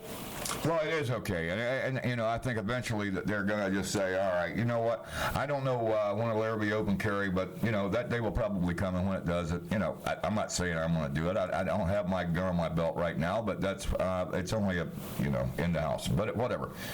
I do have a baseball bat, so whatever. But baseball bats rarely ever any match for a gun. Yeah. So the reason why I disagree with a baseball bat or even a knife, I disagree with having to get that close. You might get hurt. Yeah. Believe it or not, as far as in your house, I actually recommend that everybody go out and get a shotgun, 12-gauge shotgun. And they're very inexpensive, like at Walmart. You can get a Mossberg down there for $129 or something. They got a lot of good deals on shotguns there. Yeah, so there's actually a company called Hatfield Company. They sell a semi-automatic shotgun, 12-gauge, nice. 7 rounds. I don't work for Hatfield, just for your information. Actually, $239. It's the cheapest semi-automatic on the market. I actually got a chance to shoot one and beat it up the other day. Not a bad gun for the money. Cool beans. And remember, your 12-gauge ammunition is a lot cheaper than it is to go out and buy, a big brick of 9mm. And trust me, I know that. So. And that's what I was telling everybody before. If you're going to buy a firearm, make sure you can afford the ammo for the firearm. I got guys that, for instance, I have a guy that's literally standing next to me right now that was like, hey, I want to shoot 45 ACP. No, that's not an economical round, by the way. It's not. Like, don't get me wrong. It's a knock you down, snot-nosed round. But if you want to go to the range and pop off 200 rounds every other day, like you should be, even on reloads. Yeah, you better get a Dillon press and start using a progressive press and start cranking out some ammo. Yeah, because I was involved in that for a while. My little brother and me used to reload a little bit, but we kind of moved on. So anyway, man, thanks a lot for calling in. You got any more questions? Yeah, James, your knowledge is king tonight, and we really appreciate you sharing it with the viewers and the listeners here on Born to Ride Radio. Every Tuesday night from 8 to 11. I think we need to get you to call in a little bit more often and give us a gun update or firearms or our first, what is it, Second Amendment right? Yeah. Our Second Amendment rights, talking about it's gun, the second year. Our freedoms of gun ownership, but also cutting edge technology and maybe even something in the magazine, man. Let's really push this to the limit, because how many bikers are carrying firearms? How many Americans have firearms? I mean, this is a real. I actually have the exact stat of that, which is funny that you should say that, because the manufacturer that I work for, I spoke to him about this briefly, about me coming on the show, and he gave me some stats. So, if you own a motorcycle, right, and you own a Harley particularly, there is a 78% chance that you are a legal firearm owner in the United States. Now, with that percentage, there's also a 65% chance that you own at least more than one firearm. Nice. So there's a lot of guys that own guns out there, and I'm glad to say that I'm part of that group, and I'm proud that especially as a motorcycle rider, that people are protecting themselves. Well, we can't thank you enough for being a part of the show. And like I said, we're going to call on you, or you can call on us anytime, and we'd love to have you back on the show. Well, yeah. And the other thing is I'm at the local brewing company, the LBC. I don't know if everybody knows what Palm Harbor is, and I'm here on Tuesdays. The holster company that I was just mentioning is here, and I'd like, if anybody asks, if anybody has a question that they want to ask on the air or something like that, I'll gladly help them out if it's something that I know about. That's awesome. Well, let's continue this dialogue, man. Let's make America great again. Yeah. I like it. All right, God, guns, and guts, and let's keep it rocking and rolling, guys. Speaking of that, the guy from Bikers for Trump wants us to give him a call tonight. Well, we're going to get with him, too. That would be cool. So anyway, man, all right. That's R.C. Pittman. Yep. And we'll talk to you again soon. Thanks for calling in, man. We'll talk to you soon. All right, thank you. Bye. Anybody that wants to be part of this program, it's always welcome to do that. Anybody What's the can number? do it. 813-756-6444. The phone lines are jamming, man. We're going to just hang on. We'll get to your call sooner or later. Craven, I tell you what, we got another call coming up. But let's run our promo, and then we'll come back. That opening promo again? Then we'll come back. Reverend Jim's going to be talking to us about racing for orphans. So stay tuned. We're going to find out what he's all about, up to with the Florida Sheriff's Youth Ranches. And I'll get that. I'll get that thing back on. Hold on. I just, for some reason, I hit the wrong button. Can you imagine that? I'm in here engineering the radio program and hit the wrong button. I can't imagine it either. If you didn't tell them, they wouldn't know. Well, that's exactly right. Well, you know what? I have to be honest.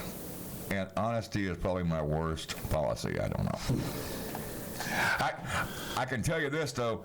It's a successful program, and the programming that we got is good, and we got to keep it rolling. Man, I'm telling you what, from addiction to weapons to music to insurance, this are things we deal with every day, people, man. And it's okay. It's okay to be addicted to weapons, too. It's okay to be anything that we have on this program. Johnny from the Llamas, I mean, damn, it was some good stuff tonight. And we still have time. I think we're going to have Reverend Jim calling in here shortly. We have R.C. Pittman from Bikers for Trump wanting to give us an update on something they're going to do in the community to help a pastor who lost his church. Bringing people together, man, I'm telling you. Jeff Ard, you're in good hands. His insurance tips were fabulous today. Learn about stacking, uninsured motorist. I mean, this is what this program's about, people and their passions. And every week we're going to have more and more of this coming at you, right, Craven? That is correct. I'm over here cussing. Shouldn't be. Hold on.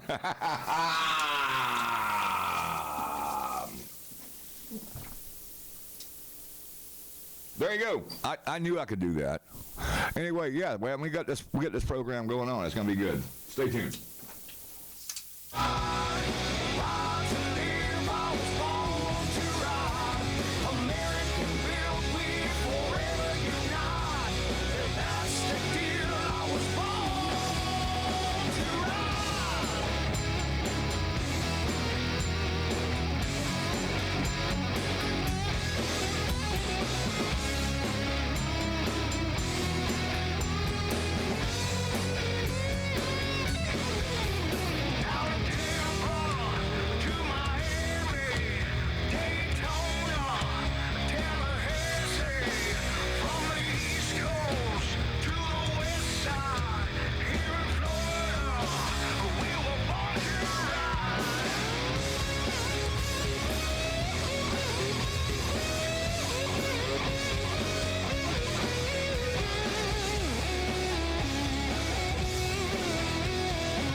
Ride is brought to you in part by 866 Law Friend. Ride safe. Ride smart. Offices in Palm Harbor. For all those people that are all smartened up talking kids, Arnie and K-Fizz, Abe, and they know what's going on. What you gonna do when Board and Ride runs wild on you, brother? When it comes to affordable motorcycle insurance in Florida, Georgia, or Alabama, there's only one name to remember.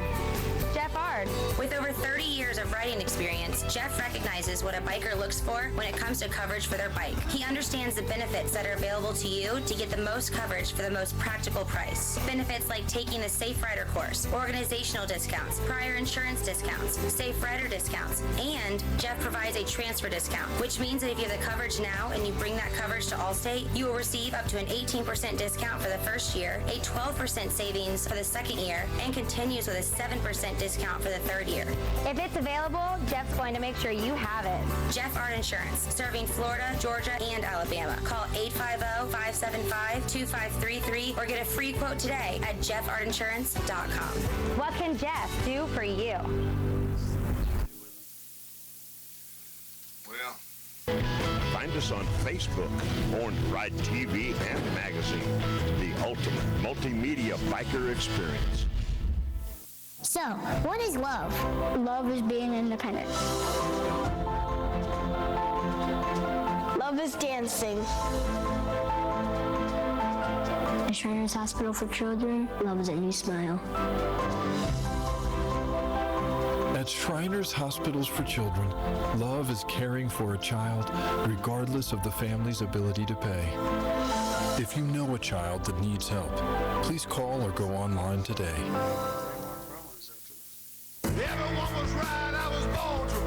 Born to Ride is a multimedia marketing and promotional machine with TV, magazines, streaming radio, and internet advertising opportunities. There are tens of thousands of motorcycles. We reach the people who ride them. Born to Ride. Find out more at borntoride.com.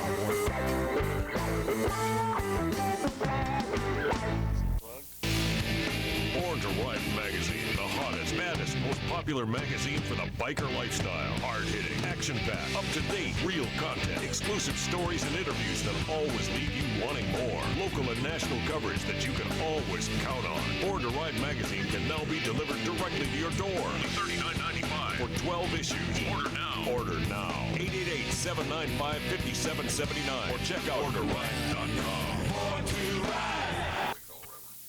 Check out the all-new BornToRide.com with radio, TV, industry, adventure, events, magazine, social media, and much more. It's the all-new BornToRide.com. I would think that that's it. Yeah, now we're back. Oh, wait a minute. That's not a picture of me. That's a picture of you. Oh, what difference does it make? You've seen one of us, you've seen the other of us. All right, Ron. I'm going to put another, you know what? I was going to run this concurrently with that, with our block there, but it's a little song called Born to Ride. We do play music.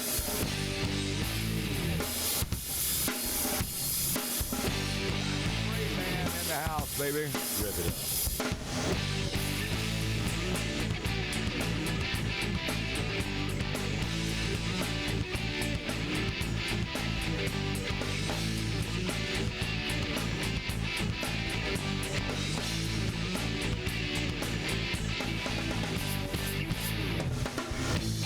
I was born to ride, feel the wind whipping through my hair.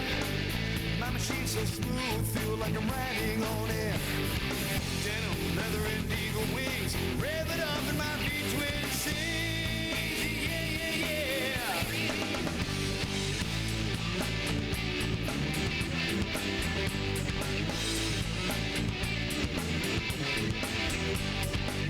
High on my hog, baby, I'm the ruler of the road. American outlaw, don't know how to drive slow. Cruise as far as the road will reach. Sturgis or Daytona Beach, yeah, yeah. Born to ride, riding hard on an electric ride. Born to ride, dress it up to hear my pinhead cry. Born to ride.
our pinhead cries. Red, white, and blue, we're all Americanized. We'll right to live and live to ride.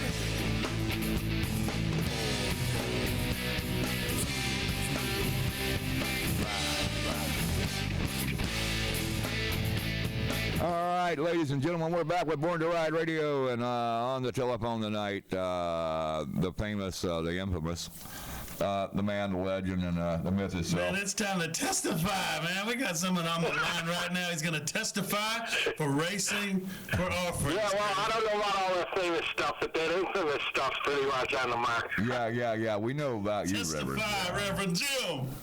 We're going to be testifying on the radio. What are we going to talk about tonight? We're going to talk about my charity, Racing for Orphans? Yeah, put your hands on the radio, people, and make a big donation because it is a charity, you know. That's right, man. Is this on the radio, or is this on them fancy computer things that all them youngins have got now? It's on the radio and on the fancy computer things that all the children have now. It's live right now. That's awesome. You know, at 65 years old, you have to ask those questions because I don't know what the hell we're doing anymore. Yeah, I know. How about it? We're live right now, Reverend Jim, on BornToRide.com. It's Born to Ride Radio. We're and in 5 the other studio. sites. Now, I'm telling you what, this is the Party Pirate Network, and we're rocking here, man. Craven Moorhead, Ron Galletti. We have Reverend Jim on the line. What's happening, Reverend Jim? I live in color tonight, my son. We're getting ready to have our kickoff party for my Racing for Orphans charity on February the 12th over there at 1300 800 US 19 in Clearwater, Florida. That's what we want to talk about, that event you're doing. It's a kickoff party, and people can be a part of Racing for Orphans. How does it all work, Jim? Well, what we're doing is all the money that this charity raises, it doesn't go to some guy that happens to be the, what do they call them guys, like the CEO or the CFO or all of them guys. They make $1 million, and then the charity gets like 15 cents or something. All the money goes to the kids. So this kickoff party, what we're doing is we're going to take bikes and we're going to race them at Bonneville. All the money we get, we're going to give to the kids at the Florida Sheriff's Youth Ranch directly to the kids. The kids get to go on a bus. They can take their money to the mall and spend it on whatever they want. Now, at the kickoff party, the cool part will be is you come and you help us clean up some of the race bikes and get them ready to go out on tour at different shows and stuff, you know, to kind of generate interest in the charity. And then you get a certificate that you're an honorary member of the Racing for Orphans team. And while you're there, you can enjoy some free food and beverage and stuff like that. Maybe meet some of the kids that are involved in it, people from the Florida Sheriff's Youth Ranch, and just be part of the action instead of just, you know, giving them a stuffed animal. And how's the bike coming along? And explain a little bit more about the racing aspect of this whole promotion. Well, you know, you guys have known me for a long time. Most of the people in motorcycle industry know that I build custom bikes, but they're always performance-oriented kind of things. So, well, when you say custom, is that ever done is race at Bonneville. So but I'm going to go out to Bonneville and do that. You're not putting these little kids on on one of those big, you know, racing bikes? No? I mean, yeah, they're going to race, but no, they're kind of like doing something different, right? No, the kids are only the beneficiary of what we're going to do. That's all they are. Okay, I just wanted to clarify that so the listeners will have a clear and cognizant. I mean, I know you, Reverend Jim, for years, and you do build some. You know what? They're our custom. I rode your bikes. I custom every time I rode them, and they're I love that part. That was how that goes on then. Did you cuss them, you said? No, they're custom motorcycles. You said you cussed the bike. You cussed them. I don't cuss. I'm a reverend, too. I'm Reverend Doug. Yeah, that must be how it works, brother. So, we all know how it works, brother. What happens is we built some bikes. I have one bike ready to race. I've got a test bike that we actually use for building the motors and testing the ones I use. Right. And we're building a dedicated Bonneville Salts race bike. So We're about half done with that, and we just want to get the party rolling here on the 12th so that everybody knows about the charity and how they can donate to these kids and help them out. So. Well, I just wanted to clarify it. You know what? And I wasn't trying to be funny. Reverend Jim, everything you do is good. I've known you for years and years and years, and every charity and everything that you do is right on the money. But here's the deal, man. I just wanted to clarify. You're not letting these kids go out and race some of these 3,000 horsepower motorcycles that you build, right? No, we're not going to get involved in any of that. Okay, but all the racing benefits them. That's the guy, a couple of the people we're going to put on, Lee Martinez, she's been drag racing bikes and she's gone 187 miles an hour. Mike Bland is the Top Fuel champion, races in the NHRA and the All Harley drag racing thing. He's the current world champion in Top Fuel. He's been 235 miles an hour.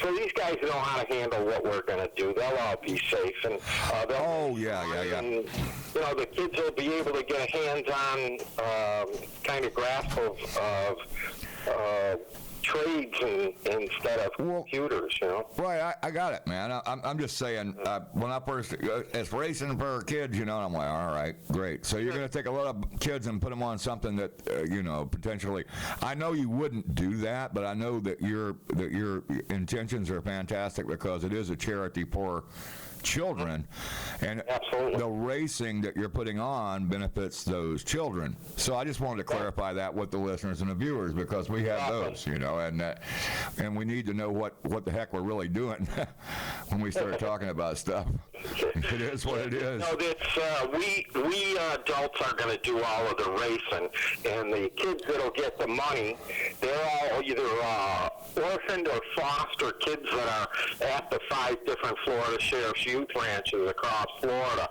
So the kids will, like I say, that we're raising money for those kids.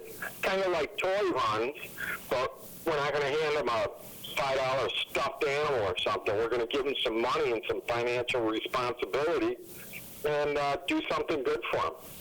Well, it's a great cause, and you know, and a lot of people don't realize the amount of orphaned and you know, and homeless. I don't know that we have a serious problem here. I think the country's going to get better. I don't know if you do, but I think we're going to, you know, see more jobs and more money rolling. But you must be referring to the fact that we now have a new chief and leader that is actually starting to put in place some of the policies that he's campaigned on. Is that what you're talking about? Yeah, you know, I don't think I don't know politicians. You know, and you know what kind of politics I used to play a few years back, and it is one of those things that, you know, it's very difficult. You have to have that thin line, but you can't say, all right, I'm going to do this and then not do it. And then now the whole media and our own American citizens are in shock. Because of what? Because of what's going on with the new administration, and you know, I know that who all we voted for, but it certainly wasn't the other team. So now that we got somebody that's in there that can run a business, tell us about this thing, your charity. I mean, like you brought it up. I ain't that, you know, that CFO, the CEO of some great big charity, and I'd put all the money in my pocket. The stuff actually goes to the kids. Well, the first part is that all of the bike building is being funded from my company, Preacher's Hot Rod Cycle Design. Right. Period. End of story. We have some people that help us out, some nice sponsors like E3 Spark Plugs, Odyssey Batteries, Dime City Cycles, Eagle Cycle Salvage, Brothers Powder Coating. So these people are all putting their time and effort in, but these are all people that have been dealing with Preacher's Hot Rod Cycle Design for the 50 years that I've been in business. So with their help, we get to do this, and they all believe in the product. You're giving away your age again. Huh? I said you're giving away your age again. Yeah, I don't give a rip. I'm just an old guy. You know, I can blame everything on being old now. So if nothing works out, I just go, what do you want? I'm an old guy. I don't know what the hell's going on. Right. Why don't you do like everybody else and just blame it on Craven and say it's all good? Hey, that's that guy's fault. I'd never do that, Craven. Why not? I've known you for years. I mean, you know, what's the difference? It's all good. You know. Well, you know what it is? We started the charity, and like I say, I'm funding the charity, and go back to that for a little bit. When we first started this out, we started out with 2 or 3 different charities and orphanages that we wanted to work with. And one of the orphanages over there in Tampa, it turns out that the guy that was the Secretary of the Treasury was a government guy, and he stole $4 million from him, and he's in prison now. Imagine that. Yeah, and then you get the other guy tells me from another one of the homes, he says, oh, no, you don't give the money to the kids, you give the money to us, and we decide what we're going to do with it. Yeah, I've heard that kind of thing before. You know, you're going to pay yourself. It's called a scam. To go from there, I mean, I ain't doing that. So, Jim, how can people get in touch if they want to touch with you, if they need more information about this event? If they need to get in touch to donate, to be a sponsor? Thing is I think it's going to be in Born to Ride magazine. So you'll see an article in there, a little advertisement about it. You can go onto the Preacher's Hot Rod Cycle Design website, and you'll see advertisements there. You can go on Racing for Orphans and see that. And my contact number, my phone number and email and stuff is on all of those sites. So if they want to visit any of them, I would suggest go to the Racing for Orphans page, and you can really get a pretty good idea of what the mission statement of the charity is and how we want to be transparent and all of that. And look, we're always looking for volunteers. That's why we're having this kickoff party, for people to come out, put in a little bit of time, and not for nothing, we're still all bikers at heart, whether we're people that like to go racing like me, people that just have an affliction for motorcycles, or people that are just bikers in general. Is it an affliction or a affinity? You know, let's just go with that. It should be an affinity instead of an affliction. Come on. Well, could be, but it's for some of us, you know, it depends on how you look at it. For me, people are like, well, Jim, you're a biker. I ain't a biker. All I am is a pretty hardcore enthusiast and stuff like that. Right. We had a segment earlier on addiction. Are that what you're talking about, addiction? Yeah, it's an addiction, I guess, you know. So, you get back to these kids is really what it's all about. I mean, if you think back to when you were 10, 12 years old or 13 or whatever it was, and you waited for every Friday for your mom and dad to give you that allowance, and you remember how happy you were. Well, these orphaned and foster kids, they never get any of that. So we're trying to give them that respect, and you'll see throughout the year that we'll have different things to help these kids out, whether it's kickball tournaments at one of the Florida Sheriff's Youth Ranches or whatever, where the bikers can come out and interact with the kids and all kinds of cool stuff. So I think it's going to be something we can all get involved in, and if we get behind it and give these kids some financial responsibility, maybe in the future we won't have people marching in the street because they got no bringing up from their parents, you know. I mean, you'll have kids that they've got some respect for what it takes to make money and what it takes to be an American and stuff like that. Some value and some morals instead of being so damn entitled. Tell you what, Racing for Orphans, Jim, what a great idea you put together, putting it together with the Florida Sheriff's Youth Ranches, the biker community, a man like Dennis Campbell, Bruce Murakami. You put together some great missiles in your arsenal, man, and it's going to make a difference in kids' lives. How important is that? Well, I mean, you're talking about people that have been, for lack of a better term, since we're near the Martin Luther King Day, we're talking about guys that have been to the mountaintop.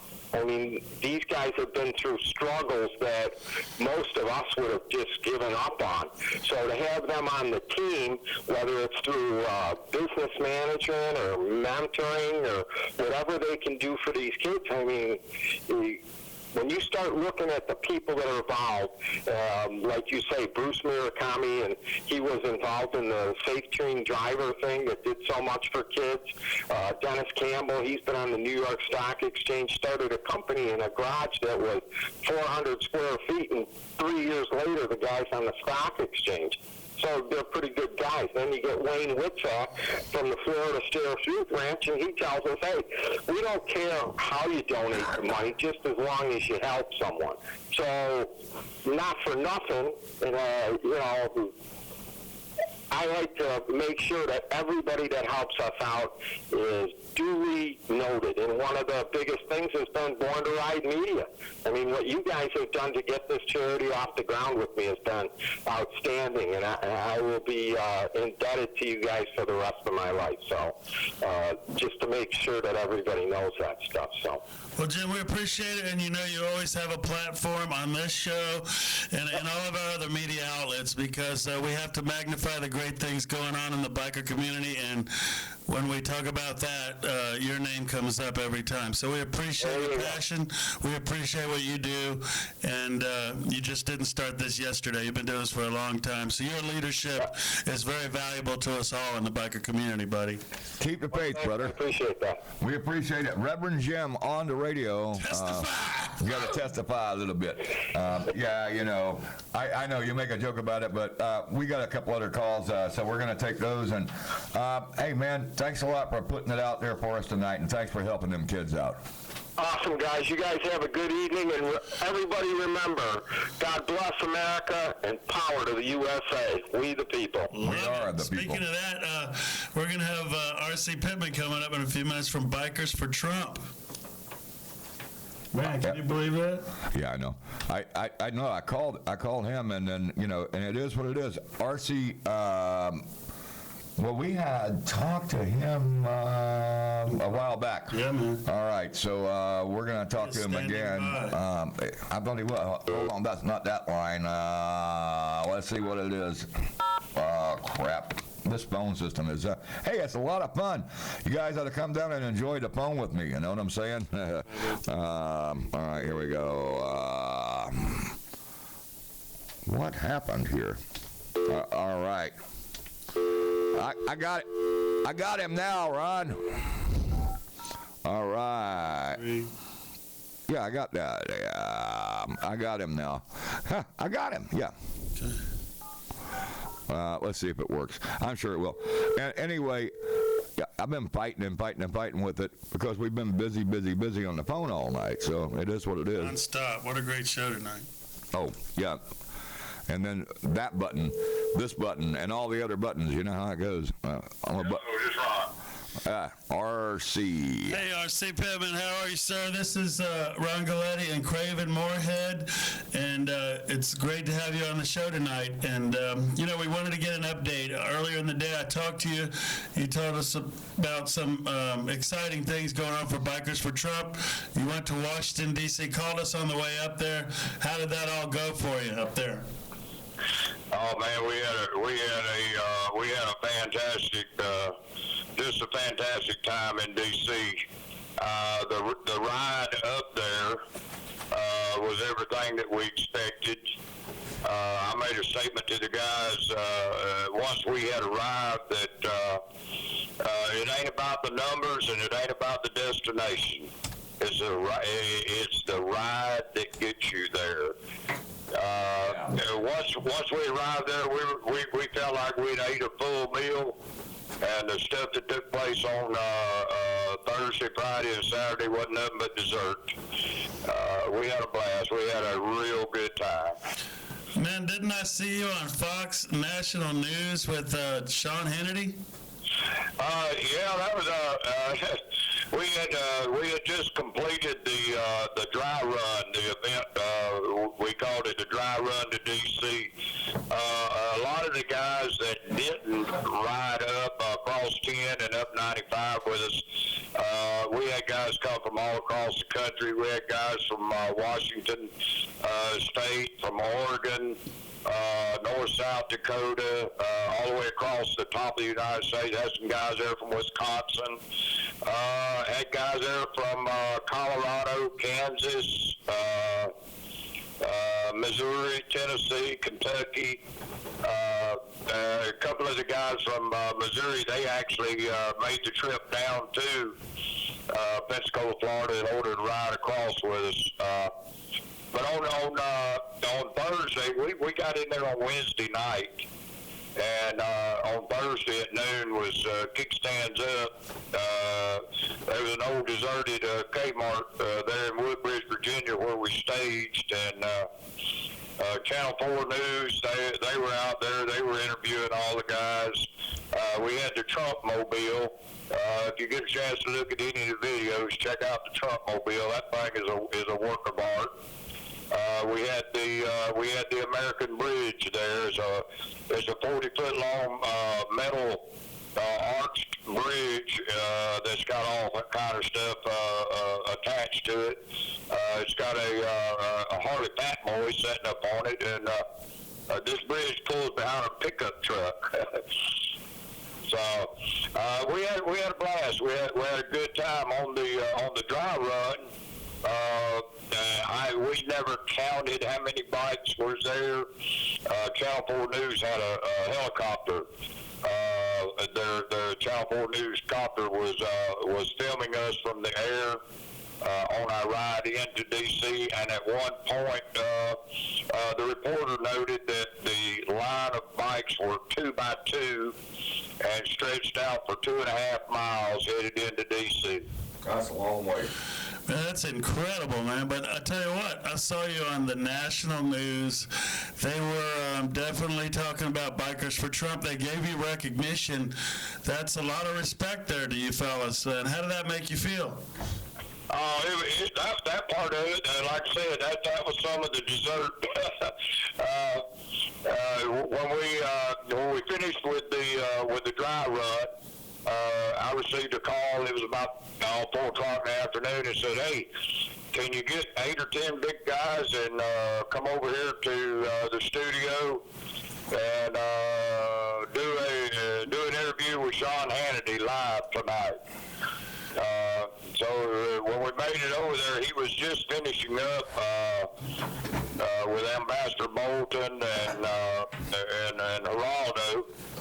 So as they were coming out of the studio, and it was like on commercial break, and we were filing into the studio, Sean stood up and he said, "Damn, I'm not dressed right for this one."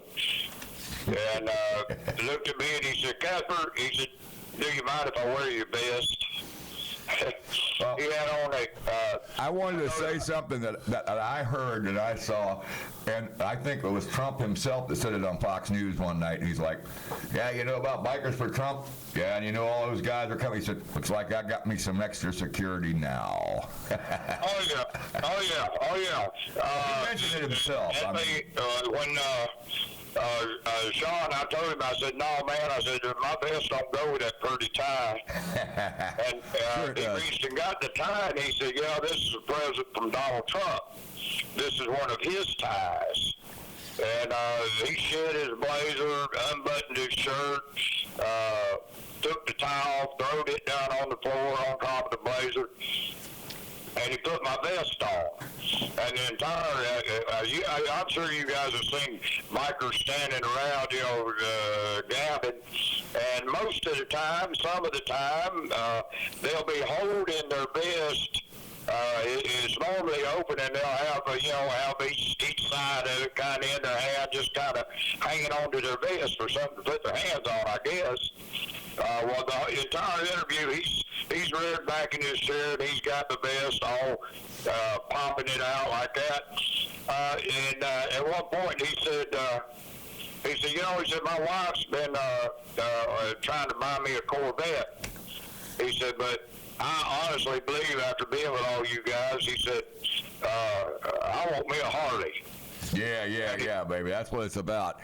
Because I think... He turned to me and he said, Casper, I can keep this vest, can I? I said, not really. I don't believe you can do that. I told him, I said, get you a Harley and send me a picture and I'll buy this and have all the patches sewed on it for you and mail it to you. Well, now that we got the man in office, what are you guys up to now? Are you just still out there supporting and talking up the good cause, or what? Hey, look, our membership has went over 300,000 since the inauguration. We were at about 240,000 prior to it, and we've had such an increase. We are not. There's been all kind of naysayers and trolls, if you want to call them that, all over social media.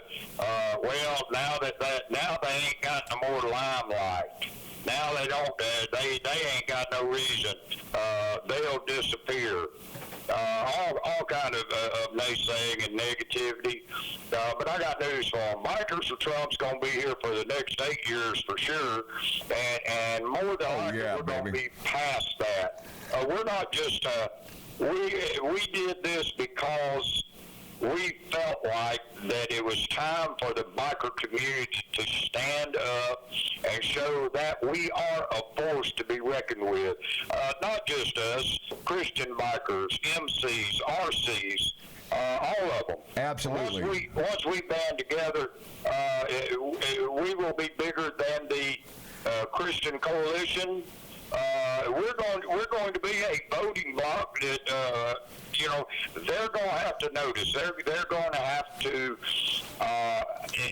instead of appeasing the damn snowflakes, they got a whole crowd of us that actually vote that they're going to have to contend with from here on out. And corruption in politics has been going on forever and ever and ever. And now you guys are going on there, and now that you're famous and all that, I'm just saying that because I don't know. The president just said got me some extra security, and he also said the same thing about Sheriff David Clark. And I don't know. He's one of my heroes, and I don't know what you think about that guy, man. But he is something. So I don't know. You said the next 8 years. Well, he's going to stand for the re-election, I know. There's no way, and you guys are going to go out there and make sure he gets that, right? Absolutely. We're already in the process of doing that. I don't know if any of the listeners have seen the video or been aware of the video. This lady with the Black Lives Matter group. She is advocating for all of her members to start killing any white Trump supporter that they run into. They're basically advocating. They've got property, they've got money, they've got this. They're white. It's time for us to show them who we are and what we are. Well, that's not what it's all about. No, it's not. And maybe they should get a job so that they could have property and have money or whatever. I don't know. Get a life. And RC, you know what? You're right about that, buddy. But the Bikers for Trump, we are continuing. I've always been big on different benefits, like Panama City before the election. We raised over $22,000 for breast cancer awareness in one day. That's the kind of things that the biker community has always been famous for, was to getting behind the different communities, getting behind people that were in need, that actually were in need. And that's the people that we've been supporting. That's the people that support us, the people that back us. And we're in it right now to do our best to unify If we don't unify this country and get rid of some of these radicals, man, it's definitely going to be a bloodbath sooner or later if the unity and the division is not addressed immediately. Well, R.C., speaking of that, I know for a fact that Bikers for Trump doesn't judge people for like a book by its cover, and you don't judge people by the color of their skin, because you were just telling me you're going on a mission tomorrow. You're riding out of state on your motorcycle. Where are you going, to Alabama or Louisiana? Which one? We had a benefit run back. The state of Louisiana back in it's either July or August got hit by a massive flood. The city of Baton Rouge stayed underwater for 3 or 4 days. I don't know if you guys remember or not, but Donald Trump sent tractor trailer loads of help into the city of Baton Rouge. He went down there before anybody else did, too. He was there before the president or the person he was running against either, right? Well, as a matter of fact, neither one of them did show up. Neither one of them at all. About, I guess it was a month after he had already been there, and we did it under the banner of Bikers for Trump. But the guys in this area, guys that have been riding with me, some of them 20, 25 years, we have always been wanting to help our neighbors, like the storms that just devastated South Georgia, South Alabama, Mississippi. We've always been wanting to jump in and do benefits and take goods and services and go to those people and do our best to help them out. Back in September the 9th, we had the event was called, it's on our Facebook page, it was called Benefit for the Louisiana Flood Victims. We took a month to gather up everything we could possibly get donated, took money that was donated and bought cases of food. We had everything from toothbrushes and toothpaste to dog food, cat food, deodorant, women's feminine products, clothes, shoes, the kids' toys. We actually filled up a tractor trailer, and we took it over. We had a destination in Denham Springs, Louisiana, to a certain church there. And approximately 15 minutes before we were to depart on the trip headed that way, we get a phone call that said the Red Cross had taken over their facility for donations, but they wasn't receiving any more hard donations. They were only taking monetary donations. That's scary, ain't it? I've got Chris Cox flew in, picked him up at the airport. He'd already rented a bike. We had the bikes fired up. We were 10 minutes away from kickstands up, and all of a sudden we had nowhere to go. But a very simple prayer was prayed. The steps of a righteous man, and this is the same way with Donald Trump. The steps of a righteous man are ordered by God. We left Pensacola, Florida with a truck loaded down with bikes, and we headed to Baton Rouge. About 10 miles outside of town, we stopped. We still had no destination whatsoever. We went through 3 rainstorms on the way over there, got wet and dried out 3 times. Pulled into a little truck stop right there. I guess we were about 8-9 miles outside of the city of Baton Rouge. And we commenced to calling folks. Nobody respond. We don't have anybody today that could get over here and do that. And it's not convenient at this time. So once again, that same prayer was prayed. Lord, we're here. Send us where you need us to go.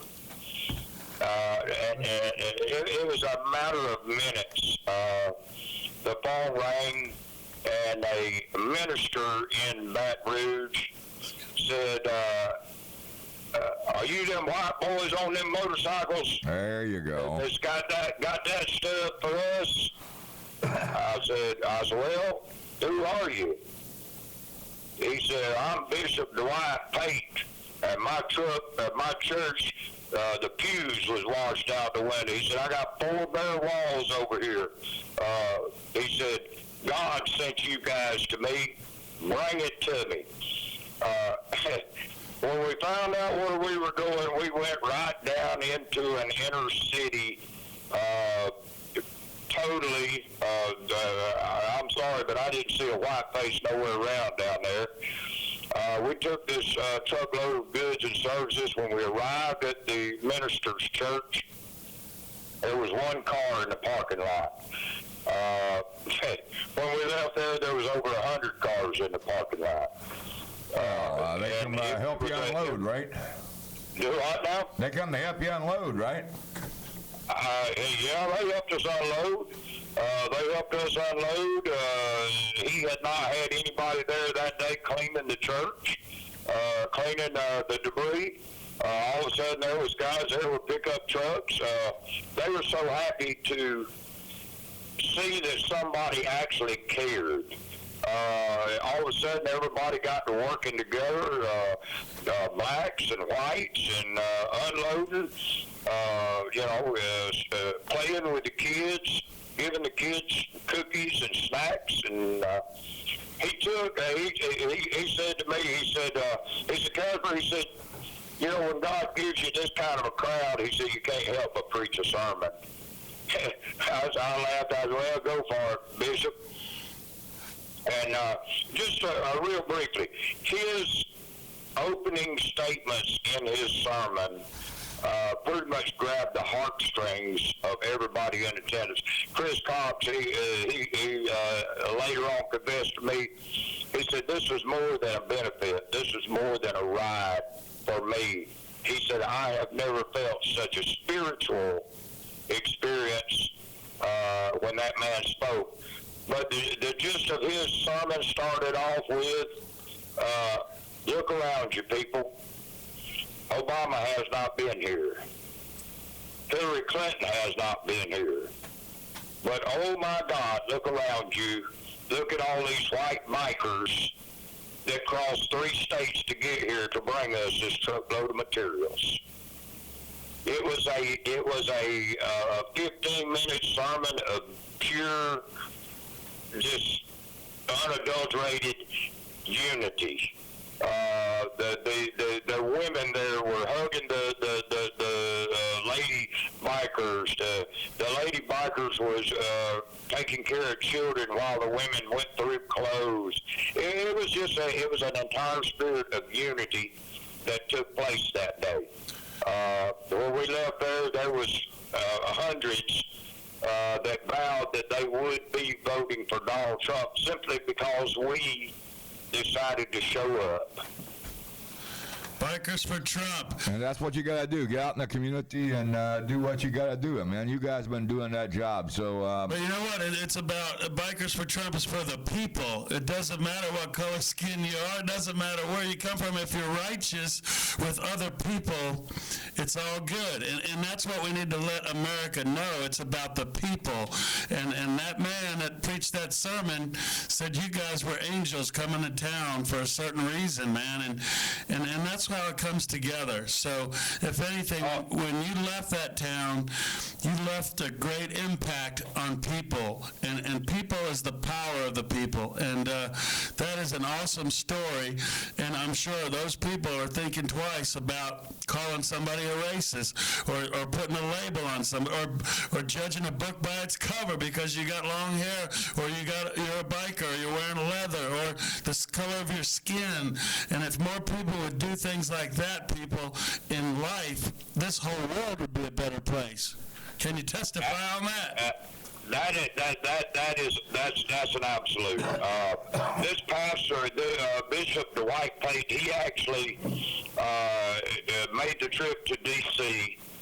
He was one of our keynote speakers on Saturday while the women's march was going on. You know, I don't know if any of you guys have seen any of that footage, but one of the I told him, I said, God, take this memory out of my vision. Women walking around dressed up like a vagina. Little children walking around holding signs, F Trump. You know, what does a 4 or 5-year-old kid know about anything like that? They don't, and that's just people acting stupid is all it is. Prejudice begins at birth, man. It's taught to you by somebody else, you know. But right. We're running out of time. Tell us about what you're putting together for the bishop. Aren't you guys putting together a motorcycle charity event? It's coming, isn't it? Absolutely. This is we're going to show all of the naysayers that Bikers for Trump are here to stay. Bishop Pate related to me that his church is still not habitable. They're holding service in a motel reception area. And so we got together, all of us guys, while we were in D.C., and we decided that we're going to help him. What we're doing, I'm going to Baton Rouge tomorrow to meet with the bishop and sit down and work out the details of what he needs, how much money he needs. And we already have about a dozen events already in the works. But what we're going to try to do is, on our face page, we have bikers from all over the United States. We have reached out to them. We're all in agreement. We are going to try to do a national charity. There's going to be poker runs. There's going to be fish fries, rummage sales, anything that Christian bikers can do, anything that bikers can do that do poker runs. All of this is going to be brought together. It's all going to be done on one day, on the same day, on the same weekend, all across the United States. This is called National Charity Day, National Help Your Brother Day. We look at our goal right now in my mind. If we have 50 events going on the same day at the same time, I know myself, we can put a event together in 7 or 8 days and never raise less than $1,000, $1,500.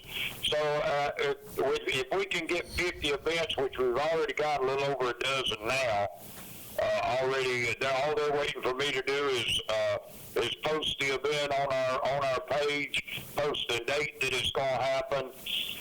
If 50 events, if we can average $1,000, that's $50,000, and that is our goal as a united front to show Black America, to show white America, that if we get together, we can reclaim our communities one city at a time, one community at a time, and this, like I said with the ride to the inauguration, we will succeed.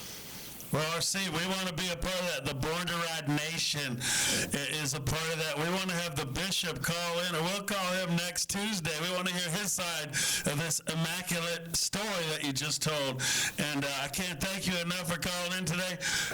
Tell them tomorrow you've got the Born to Ride Nation behind this, and we're gonna gonna do whatever we can do to make our world great again, America great again, and bring the people together again. And that's what we need to do. We're gonna keep on doing that. RC, thanks a lot for calling in, man, and we appreciate it. We had. We're hoping that Bikers for Trump goes a long way for a long time. All right, brother? Man, we appreciate it. All right, well, guys, look at here.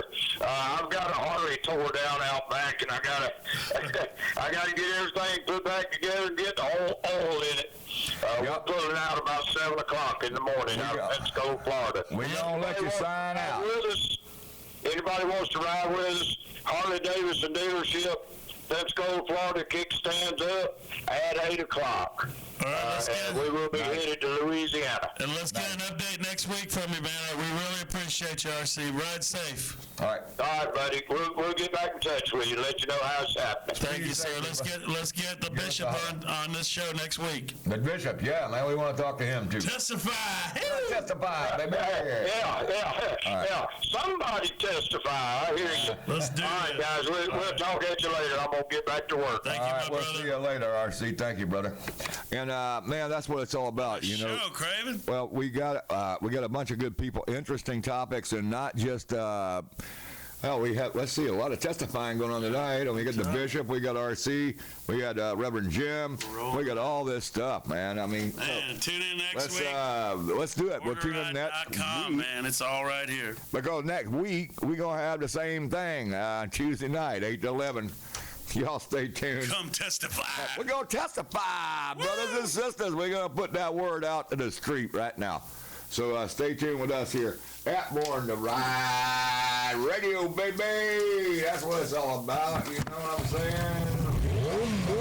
I was born to live, live to ride, ride to live. I was born to ride. American built, we forever unite. That's the deal. I was born to ride.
Is brought to you in part by 866 Law Friend.